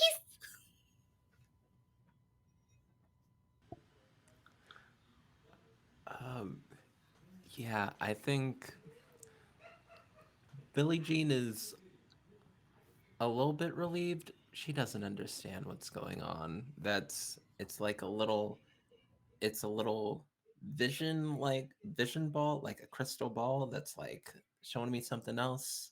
It's magic, and maybe that's what's happening. I don't know, but I think Billie Jean is a little anxious to get back uh, to Alderheart. Um, but we'll sort of like say thank you to the spirit person with the bell. Um, and yeah, she's not sure how magic works. Like, do we just jump into the fire to get to the place that's like in the place? Like, um, yeah, I think she'll like turn back and say, so, that is home and it does look good.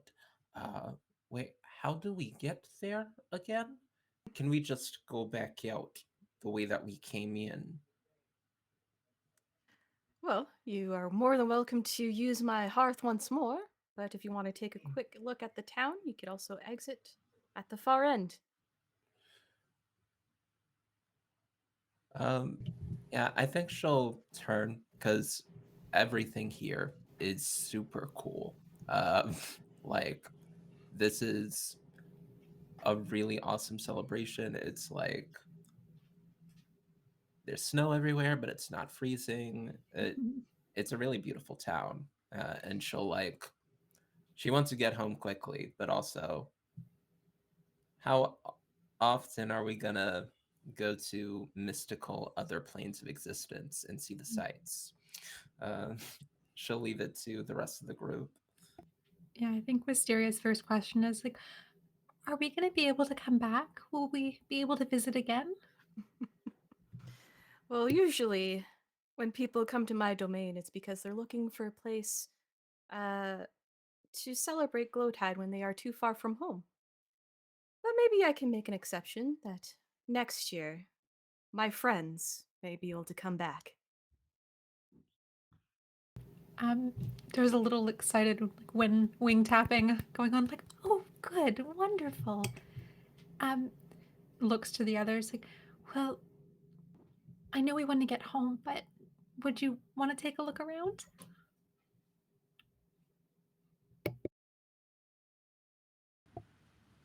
Um, yeah, at the mention of like those that are far from home celebrating Glowtide, like a pang of homesickness for the mountains like hits Billie Jean. But she'll sort of like when prompted by that question, like sort of like glance at Stick and try to see like how Stick is feeling about this whole situation.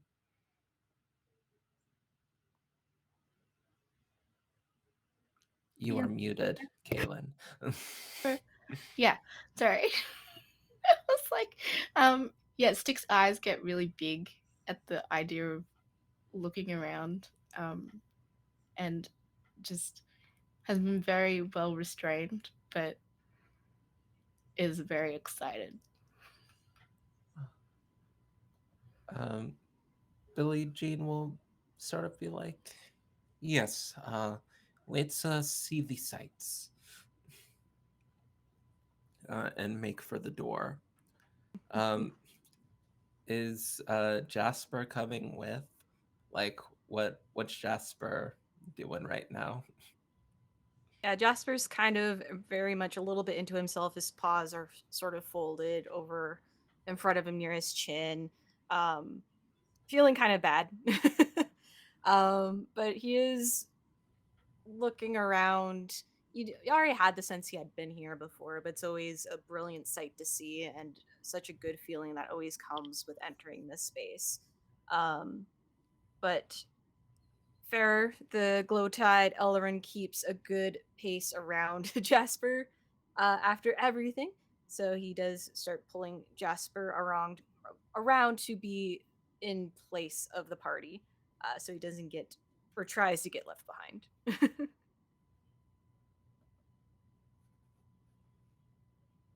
As everyone is heading off, um, before following them, the Primrose will talk to.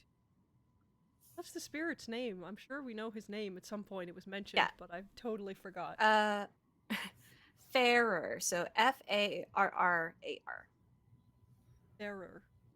Yeah. Um, Sir Ferrer, if you please. Hmm. Of course, sister. Um, we have someone back home who helped us. Harriet, the director of the museum. Ah, Harriet Crest. Yes. I would ask. All she really ever wanted was proof of the myths of Glowtide. I know you said we were your friends and we could come back next year. Could she come too? Hmm. I think that can be a thing. You know? Or And he goes perhaps, over. do you have something I can bring back for her?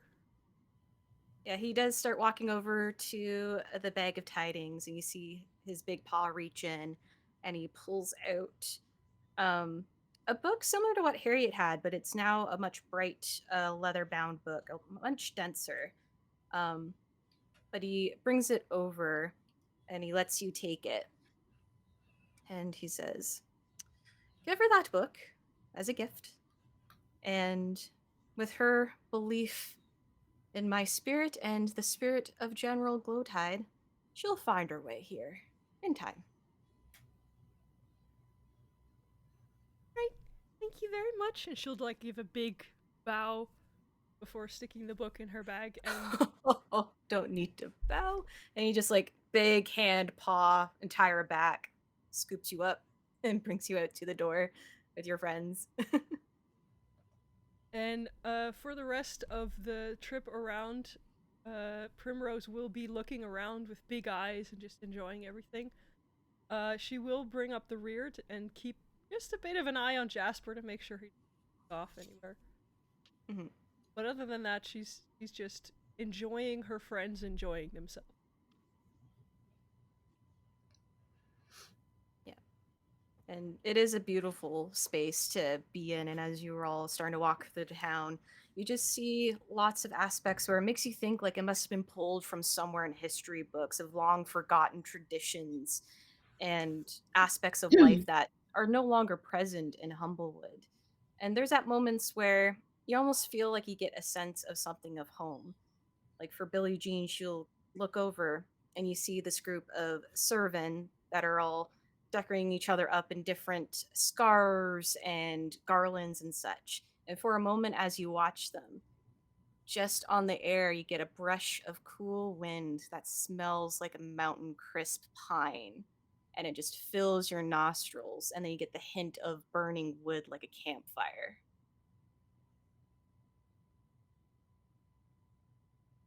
Mm. And just taking it all in.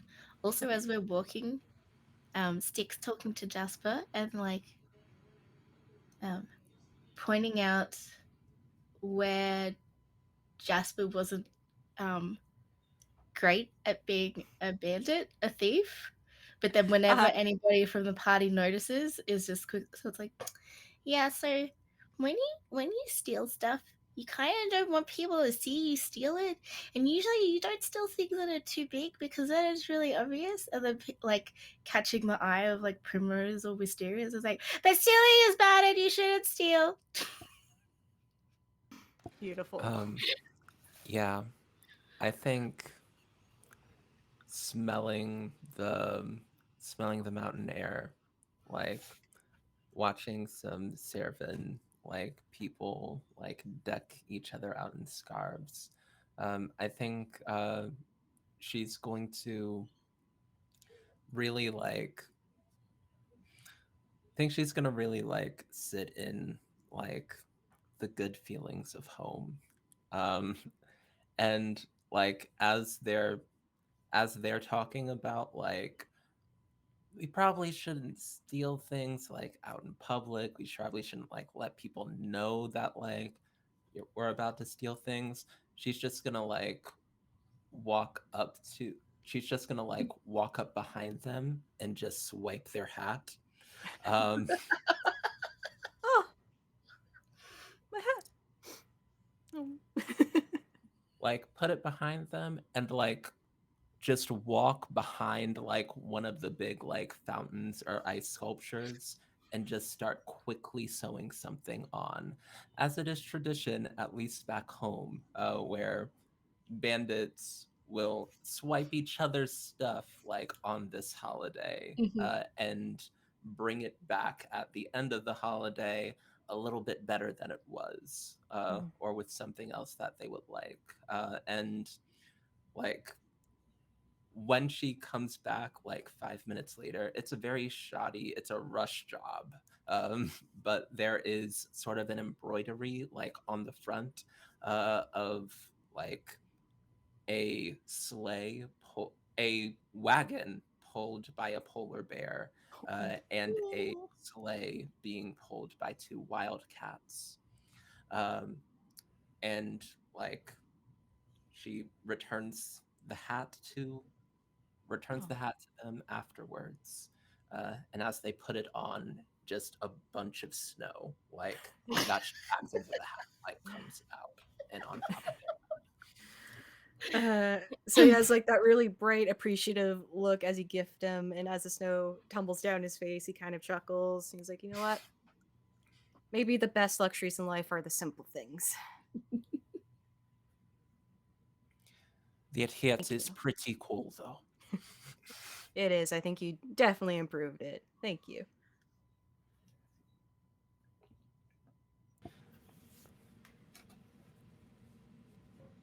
And yeah, all around music is in the air.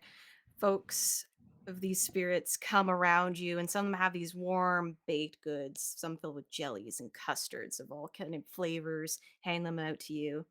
And to you, Wisteria, you get this one that almost looks like a flower blossom. It's well toasted and crusted with some little toasted marshmallow in the middle.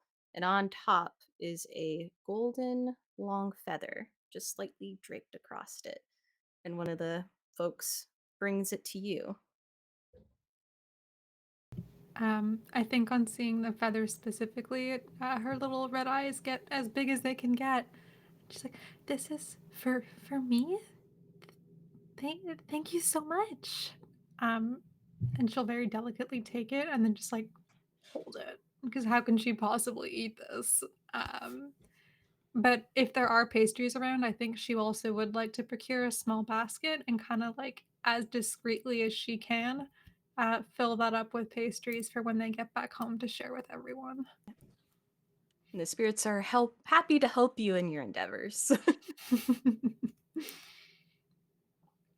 um, in the process of this, also, I think she will remove the feather and kind of like tuck it into the breast pocket of her robes. It's like give it a little pat. Feels good. As you're all starting to slowly walk towards that road end, Sister Primrose, you are hearing like the very old Abbey song sung in Gerbine around you. And there's just this very soft, harmonious chorus.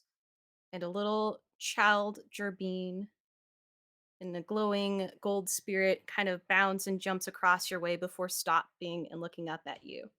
And in his hand, he has a tiny little cheese wheel that looks like it's almost like it might have been dipped in gold. It's just shining in the light. And with it is a little scroll of scripture, very ancient scripture from what you can even tell on the writing from the outside of it. And he holds it out to you. Oh, thank you. And she'll take it and look at it and then look back at the kid. Is it boy, girl, binary Yeah, kid? it's a little girl. She gives a big smile and looks like she has just one adult tooth that was grown in. So it's like little tiny gap and then really big gap like tooth. She gives a big smile, claps, and starts going off singing in the old Gerbine, that hymn uh, that you've heard during glow time, but it's not sung too often. But she just joyfully wishes you a glow tide or happy glow tide and starts bounding off. Happy Glowtide to you. And then Happy glow tide! she'll look at the scripture as to what it says. So the scripture, as you look over it, is an ancient song of a brave Gerbine, and the story of the overall song is about a brave Gerbine who goes on a scary adventure that they feel is too big for them until they show that they are too big for the adventure. Oh, that's nice. Seeing all of this, she gets a really wistful expression on her face. I assume no one else speaks Gerbine, so maybe none of you know exactly what just happened. Um, she will sort of start walking next to Jasper. Not like the stern like priestess anymore, just you know, I was dirt poor when I grew up. You know how I got to where I am? by giving everything away. Because what happens when you give people things is they give you things too. Hmm. Good lesson to keep in mind. I'm sorry I shouted. I don't normally shout. I mean, I obviously deserve it if a sister of the Abbey's going to yell at me. Does he have any bruising or any like did he suffer any damage? His ego is bruised, but otherwise he seems fine. Okay, she's still going to cast, I guess, a bless on him and everyone. Yeah, So he it's can a feel nice. the warmth that she feels. And so does everyone else, added to the warmth that's already present. All right, beautiful. So after taking in the space and having those little moments of a memory or wistfulness, you come to the end of the road and it almost seems like you're entering like a fog or a snowstorm as Yeah, air starts to wash over. I will say that by the end of the road, like Billy had been like doing a little bit of like quick rush job embroidery on a red scarf that she had just made for a while. She wrote in like in white lettering on the red scarf cola, and drapes it around the polar bear, Oh, because like we're bandits too, gang gang. uh yeah.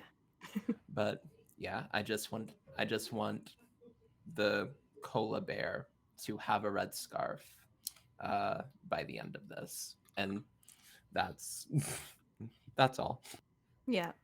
And he definitely gives you his big head nuzzle, which is a lot of power and weight behind it, but a joyous one. You all enter the snowy fog before light and glow flashes across your eyes, and you find yourselves at the gates of Elderheart.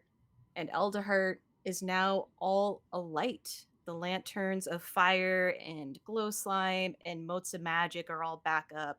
You see the guards kind of standing and awake, though a little confused. They're just like, I didn't sleep. I'm fine. I'm fine.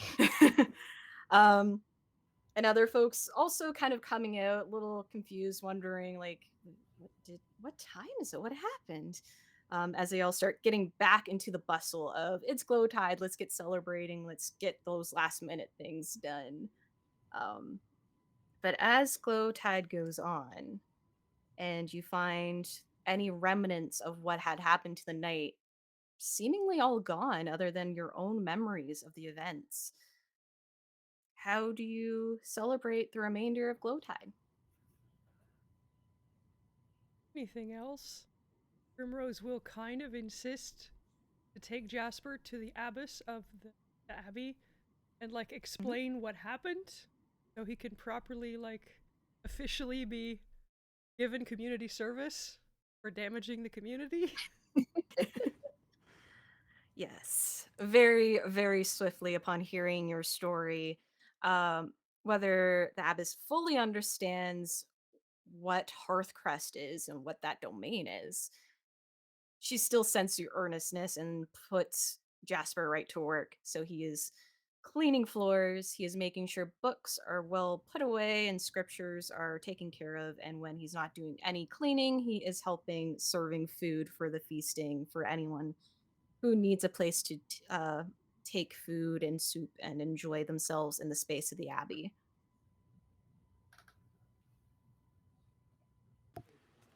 I feel like Cola has just had a very long day, and Santa Cat did say that there would be a lot of food. So I feel Mhm. like while we see like a I would love to see a frame of like Jasper like doing chores, and then like Cola the polar bear just like relaxing, eating a full chicken with like um I'm I want to I just saw that in my head, and I wanted it Yeah. for everyone's head as well.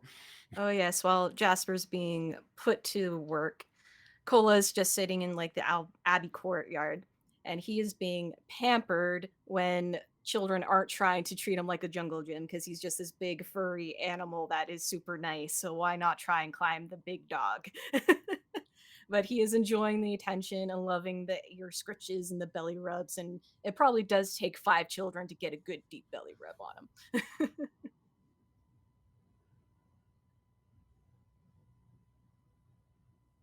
I think Wisteria is going to be adding the pastries she collected to the community tables at the Abbey. And then, in thinking about her favorite way to spend Glowtide, which is by the fires after everyone's had their meals and sharing stories, we'll be starting to think about, like, oh, maybe we have a new story um, to share around the fire. And it wouldn't be about them, it would be nameless people, but it's a pretty good Glowtide story. And the crowd is enthralled, hearing just going from a nice wistful adventure to the sudden darkness and shades and get oohs and ahs. It's like, oh, they're gonna do it! They're gonna do it! From the little children as they clamor about your feet. But when the end comes, they all clap and cheer about the story that you've told them.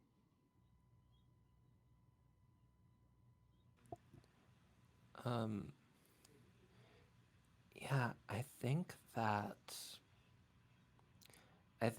Billy's like where we found her at the beginning of this adventure, like up on top of a roof, uh, just like looking over a large height. I think that the precipice feels familiar and good.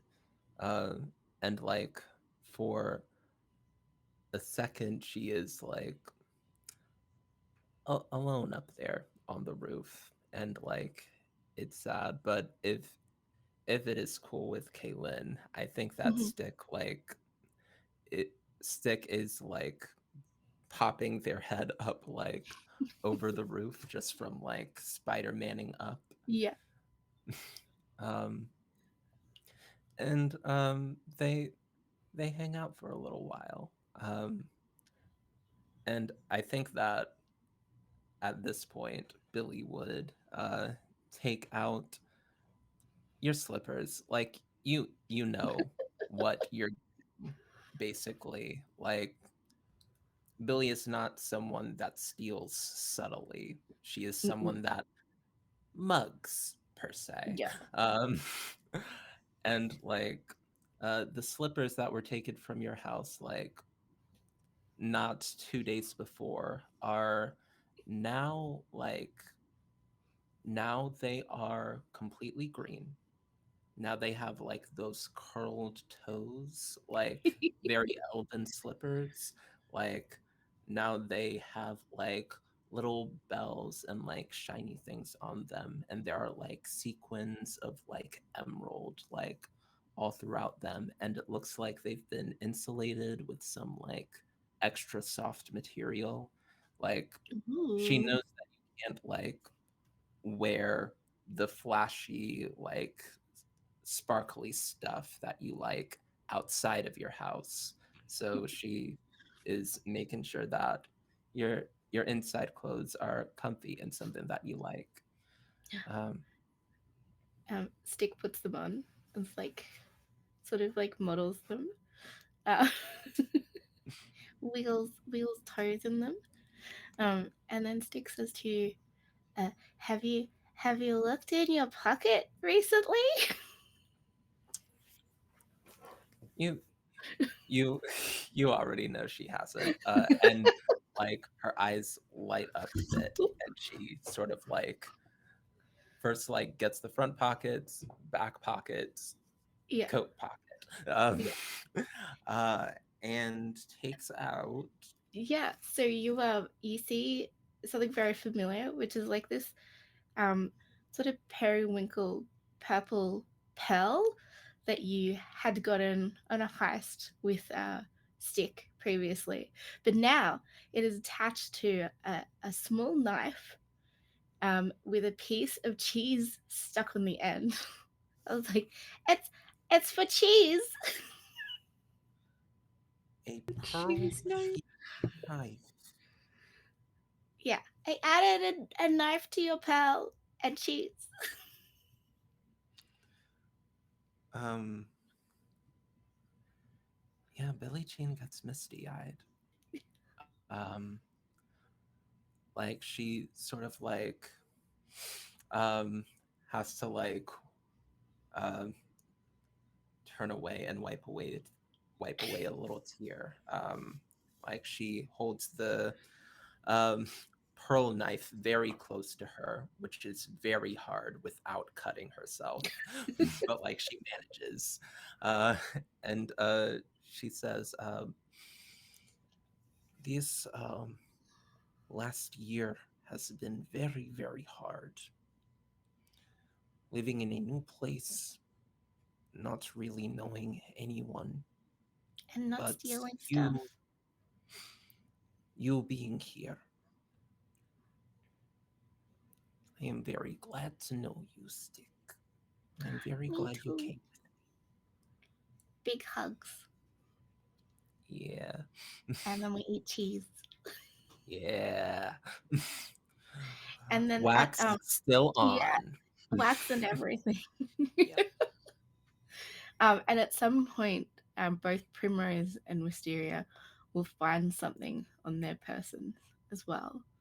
Um, for Primrose, uh, the next time you go for your water skin, you realize that it uh, has it's been colored green and it now contains soup. Because Stick knows you like soup. Oh. And and for Wisteria, you notice that all of your candles are now covered in the wax from cheese. Her home smells amazing. Smells Gouda. It smells good. Yes. For all the divine brie of prayer.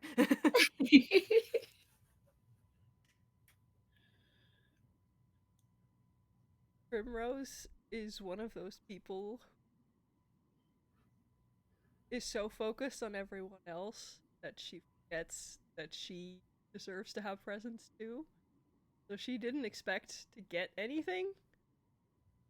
So she genuinely stops in her tracks with whatever charity work she's doing in the moment. It's just like, oh, um, I guess I should thank them. And then she's like, tells someone, excuse me, excuse me, I need to do something. And then she will rush off. And after a while, she will find all of you and Jasper, whether you're together or separate. She will make her way to you, and each of you will receive a little sort of wooden carving of yourselves, painted in whatever your favorite color is. Um, with little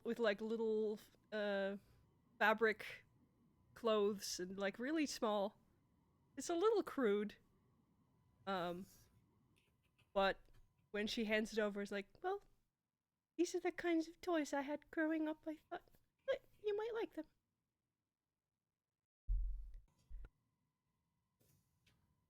Thank you. And I like hold it up and I'm like, it's me.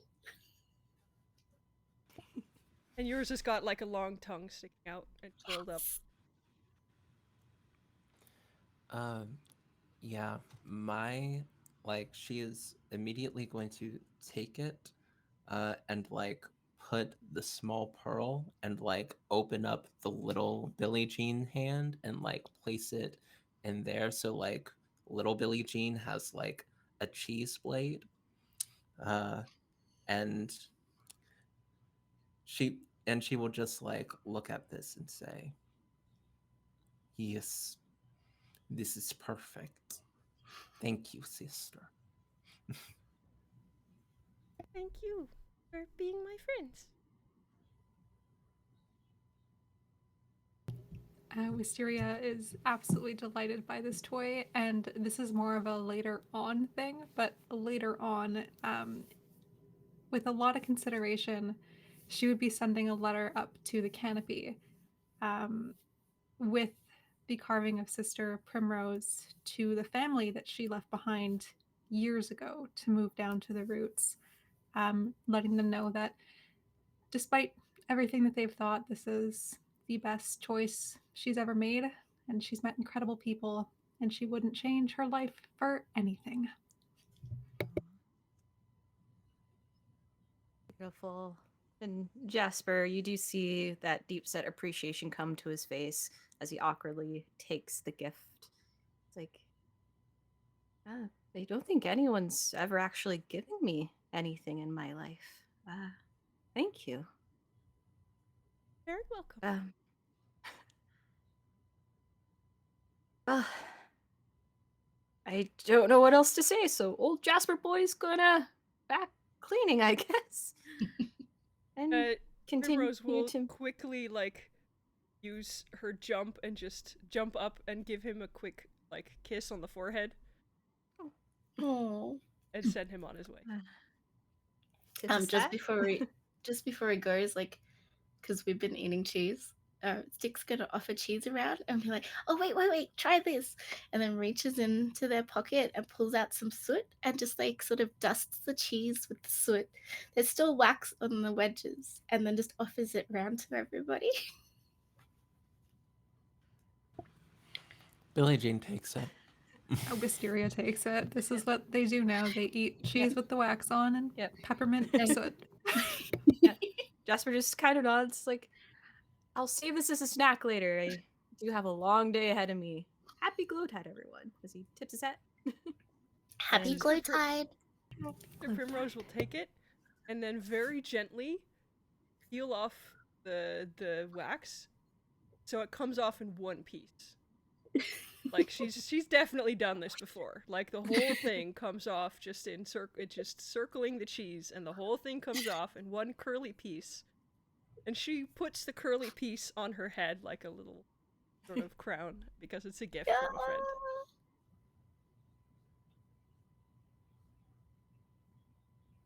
Beautiful. So with some days of celebration, reminiscing. Now, does this soot taste like Christmas? Or does this soot taste like soot? Let me see. That's a 1, so you take it? No. Maybe some woody texture in there, like really crisp, burnt woody texture and flavor. I mean, yeah, it'd be nice on some maybe mozzarella or something, but it's not candy cane.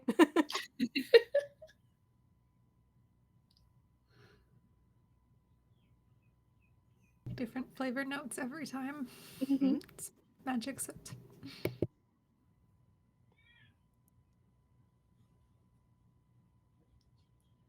Yeah, I guess I did get it from the other side of the hearth. Yep. Sister Primrose will suggest to everyone that she will show them normally a gerbean spot that she's sure that Billy will be able to reach. And it's this really cozy little branch overlooking city below. And we just sit there and eat our cheese. I think we should do this every year. Not the curse thing, but eating cheese together. Yes. Every holiday. Every holiday. And no curses on any of the holidays. Yes. Maybe a little less cheese, though. Stick, I am starting to get worried about your dietary preferences. This cannot be healthy.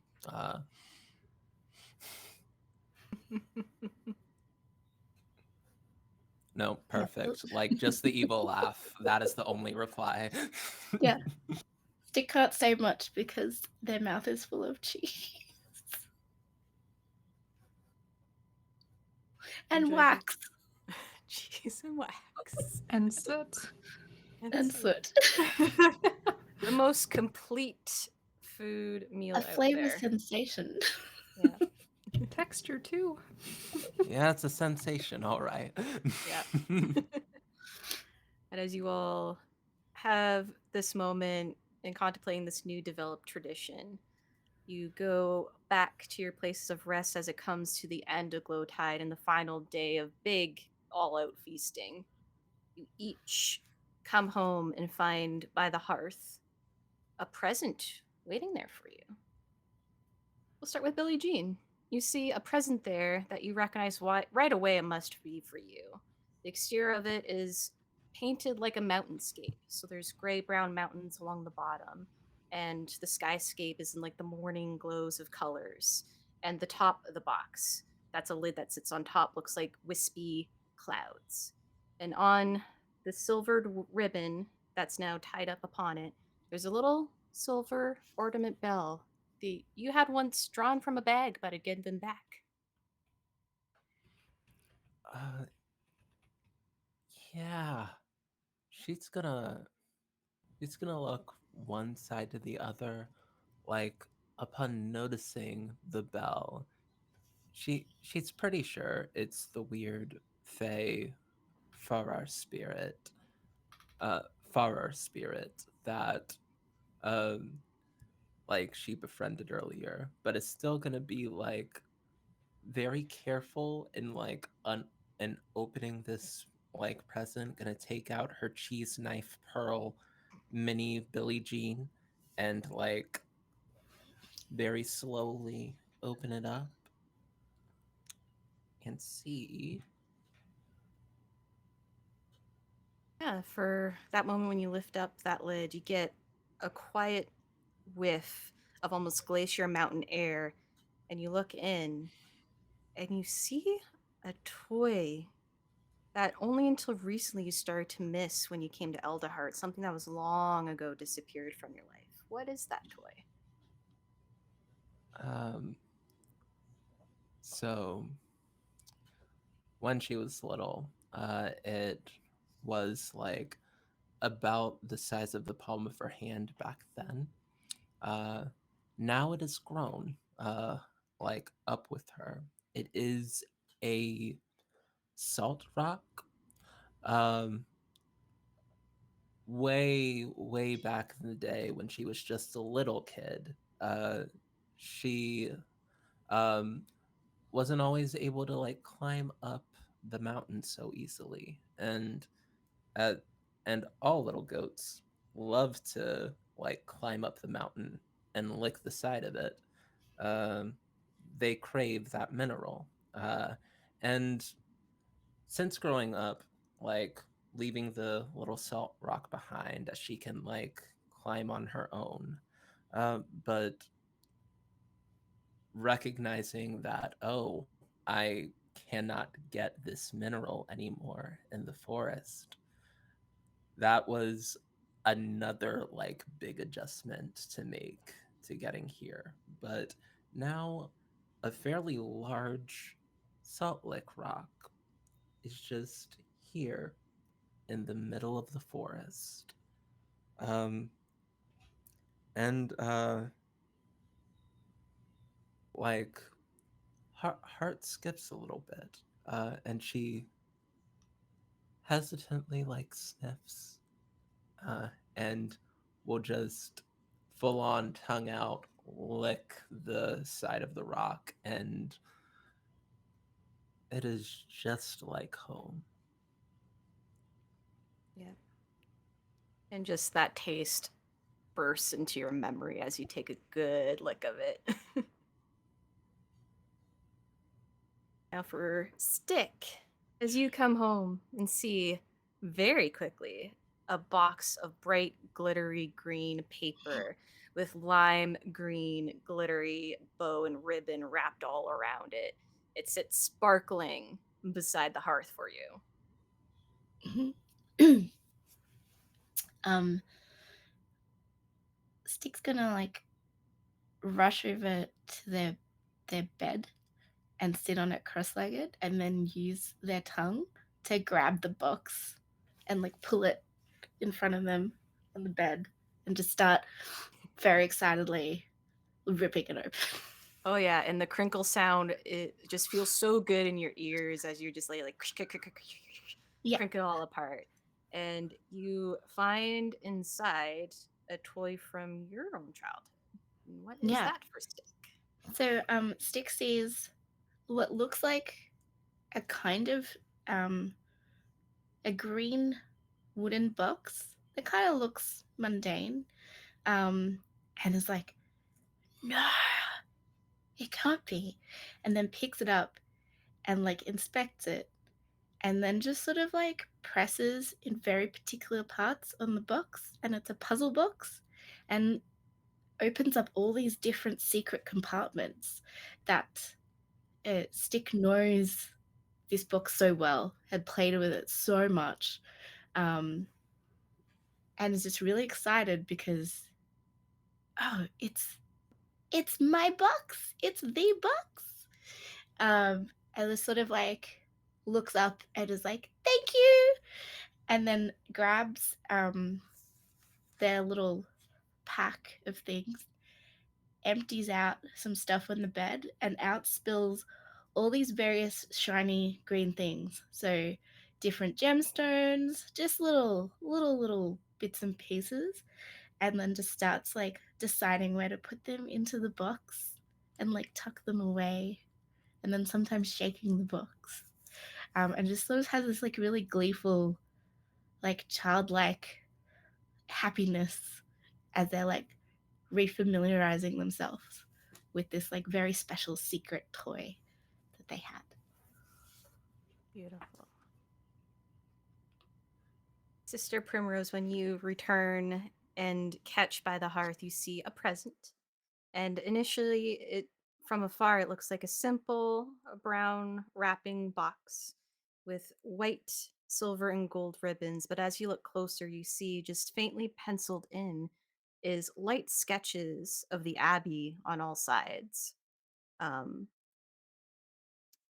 and as you look more and more, it's almost like a story starts to seep out from the paper as you see the shape of a bird matching the description of Arda, uh, the patron that you have as your following faith, almost in a magical way of animated paper flapping across the wrapping.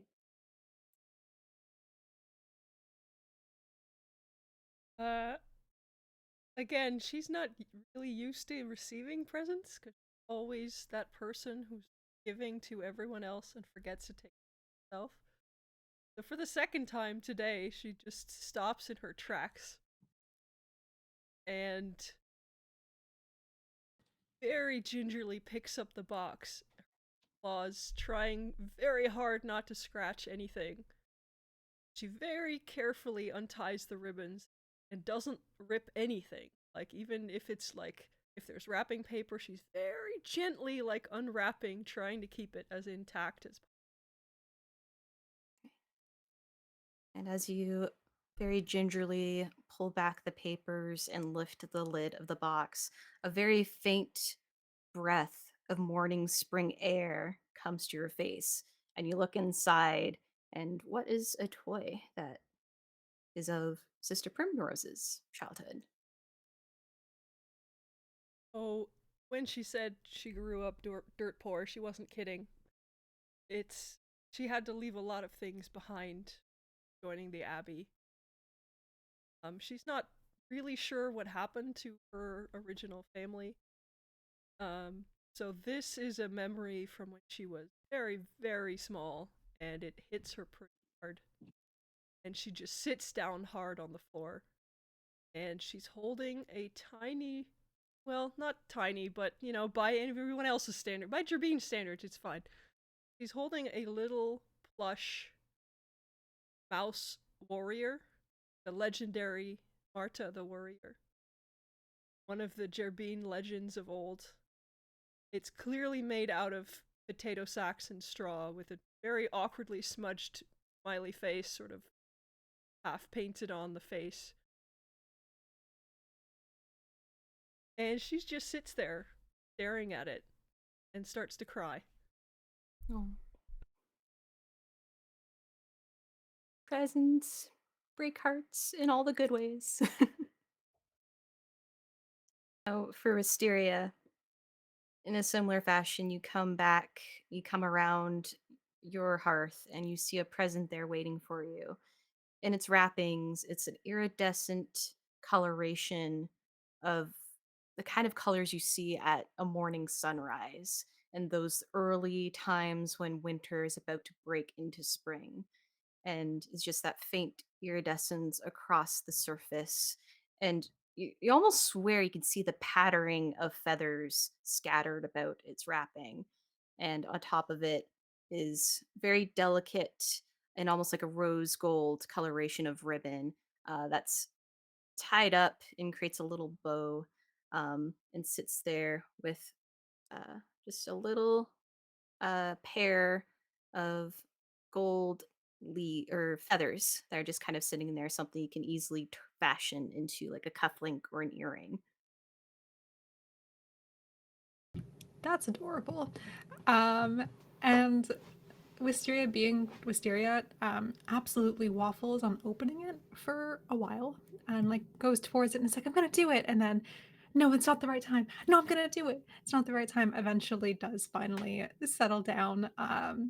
And with her like beak right above the paper, starts carefully undoing it. I think the ribbon winds up as like a decoration in her feathers. Then she doesn't know what she's going to do with the gold feathers yet, but she has 3 now, so maybe it can be a matching jewelry set of some sort. Um, and then she's very gingerly going to look into the box. So you peek into the box in that opening. You catch uh, just a very faint set of florals on a sweet note of bakery from a time when you were up in the canopy before. And when you peer in, what is a toy that Wisteria had from their childhood? So Asteria's toy from childhood is a little music box. And she and her siblings each had one and they matched. And when she opens it, it's simple on the outside, and when she opens it, it's one of the songs that's dedicated to Arda that plays in like very quiet flute notes. Um, and then on the inside, it's a portrait of her immediate flock, so her family. Um, and with the letter that she knows she's going to be sending, this is all the more precious to her because she does miss her family, but she knows that she made the right choice for her. And they may not have agreed with it to the point of they no longer really speak. But this is a nice thing that she can hold on um, to remember them by and moving forward with the life she's made for herself, with the people who are now most important to her, her new flock. So with memories of past coming to present, finding new traditions amongst the old, and that quiet excitement of what the possibilities of next Glowtide will bring. Our venture comes to an end, as much as we wish to draw it out. So, with that, as our party, round of applause, everybody. As we have Yay! now finished a very humble Glowtide. Hope that was fun. I was delighted. That was So so fun. much fun. It was amazing. I A lot of loved it. feelings. That was And for so those out nice. yes, Mm. beautiful holiday stuff going on here. So for a round of applause for a table, let's all go through the rhythm of saying who you are and where we can find you and what you're up to. Anita. Oh, that's me. Hey, everybody. Anita's here. Oh, gosh. This was so sweet. My name is Anita. I use she, her pronouns. You can find me at Anita the Lesbian on Twitter if you want to know what I'm doing, and at TikTok if you want to see me make memes. Um, yeah, I will be here this Sunday. Sunday? It's the 18th. Yes, Sunday the 18th. We are playing a Monster Hearts one shot for our winter one shot series. Um, I'm gonna be. It's gonna be a different vibe. The vibe is gonna be very different. We're gonna flirt. We're gonna get messy. We're gonna make irresponsible early 20s decisions. Mhm. So stay tuned. Don't leave that dial. Like, seriously, Girls Run These Worlds is gonna like be going all out for the winter content this upcoming week. So please continue tuning in and supporting your favorite girls. Life's just better when girls run the worlds. So keep on doing that. Um, but that is me, my name, where you can find me. I've been playing Billie Jean these past 3 episodes.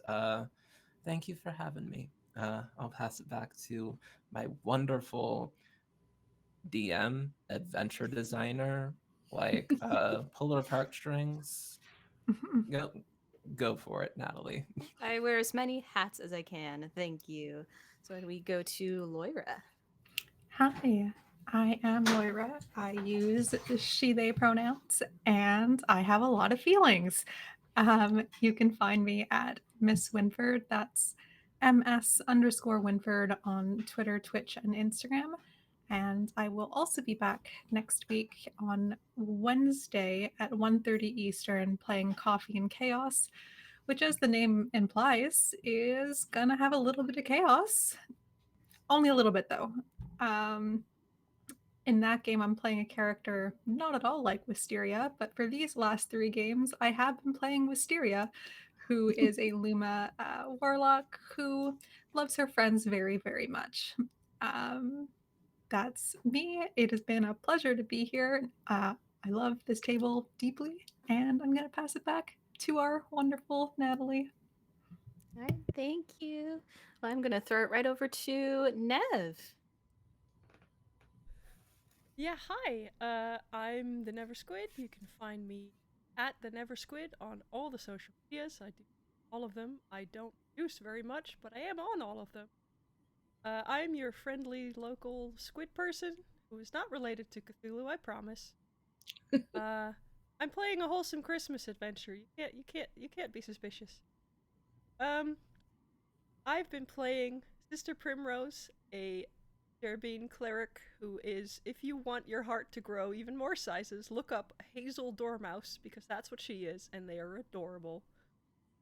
I will be. I am also a producer and a player on other channels. I have been producing this show, and I am playing on Alec Azam's channel every 2 weeks on a mini series called The Squid Menace. No, I'm not the menace, I promise.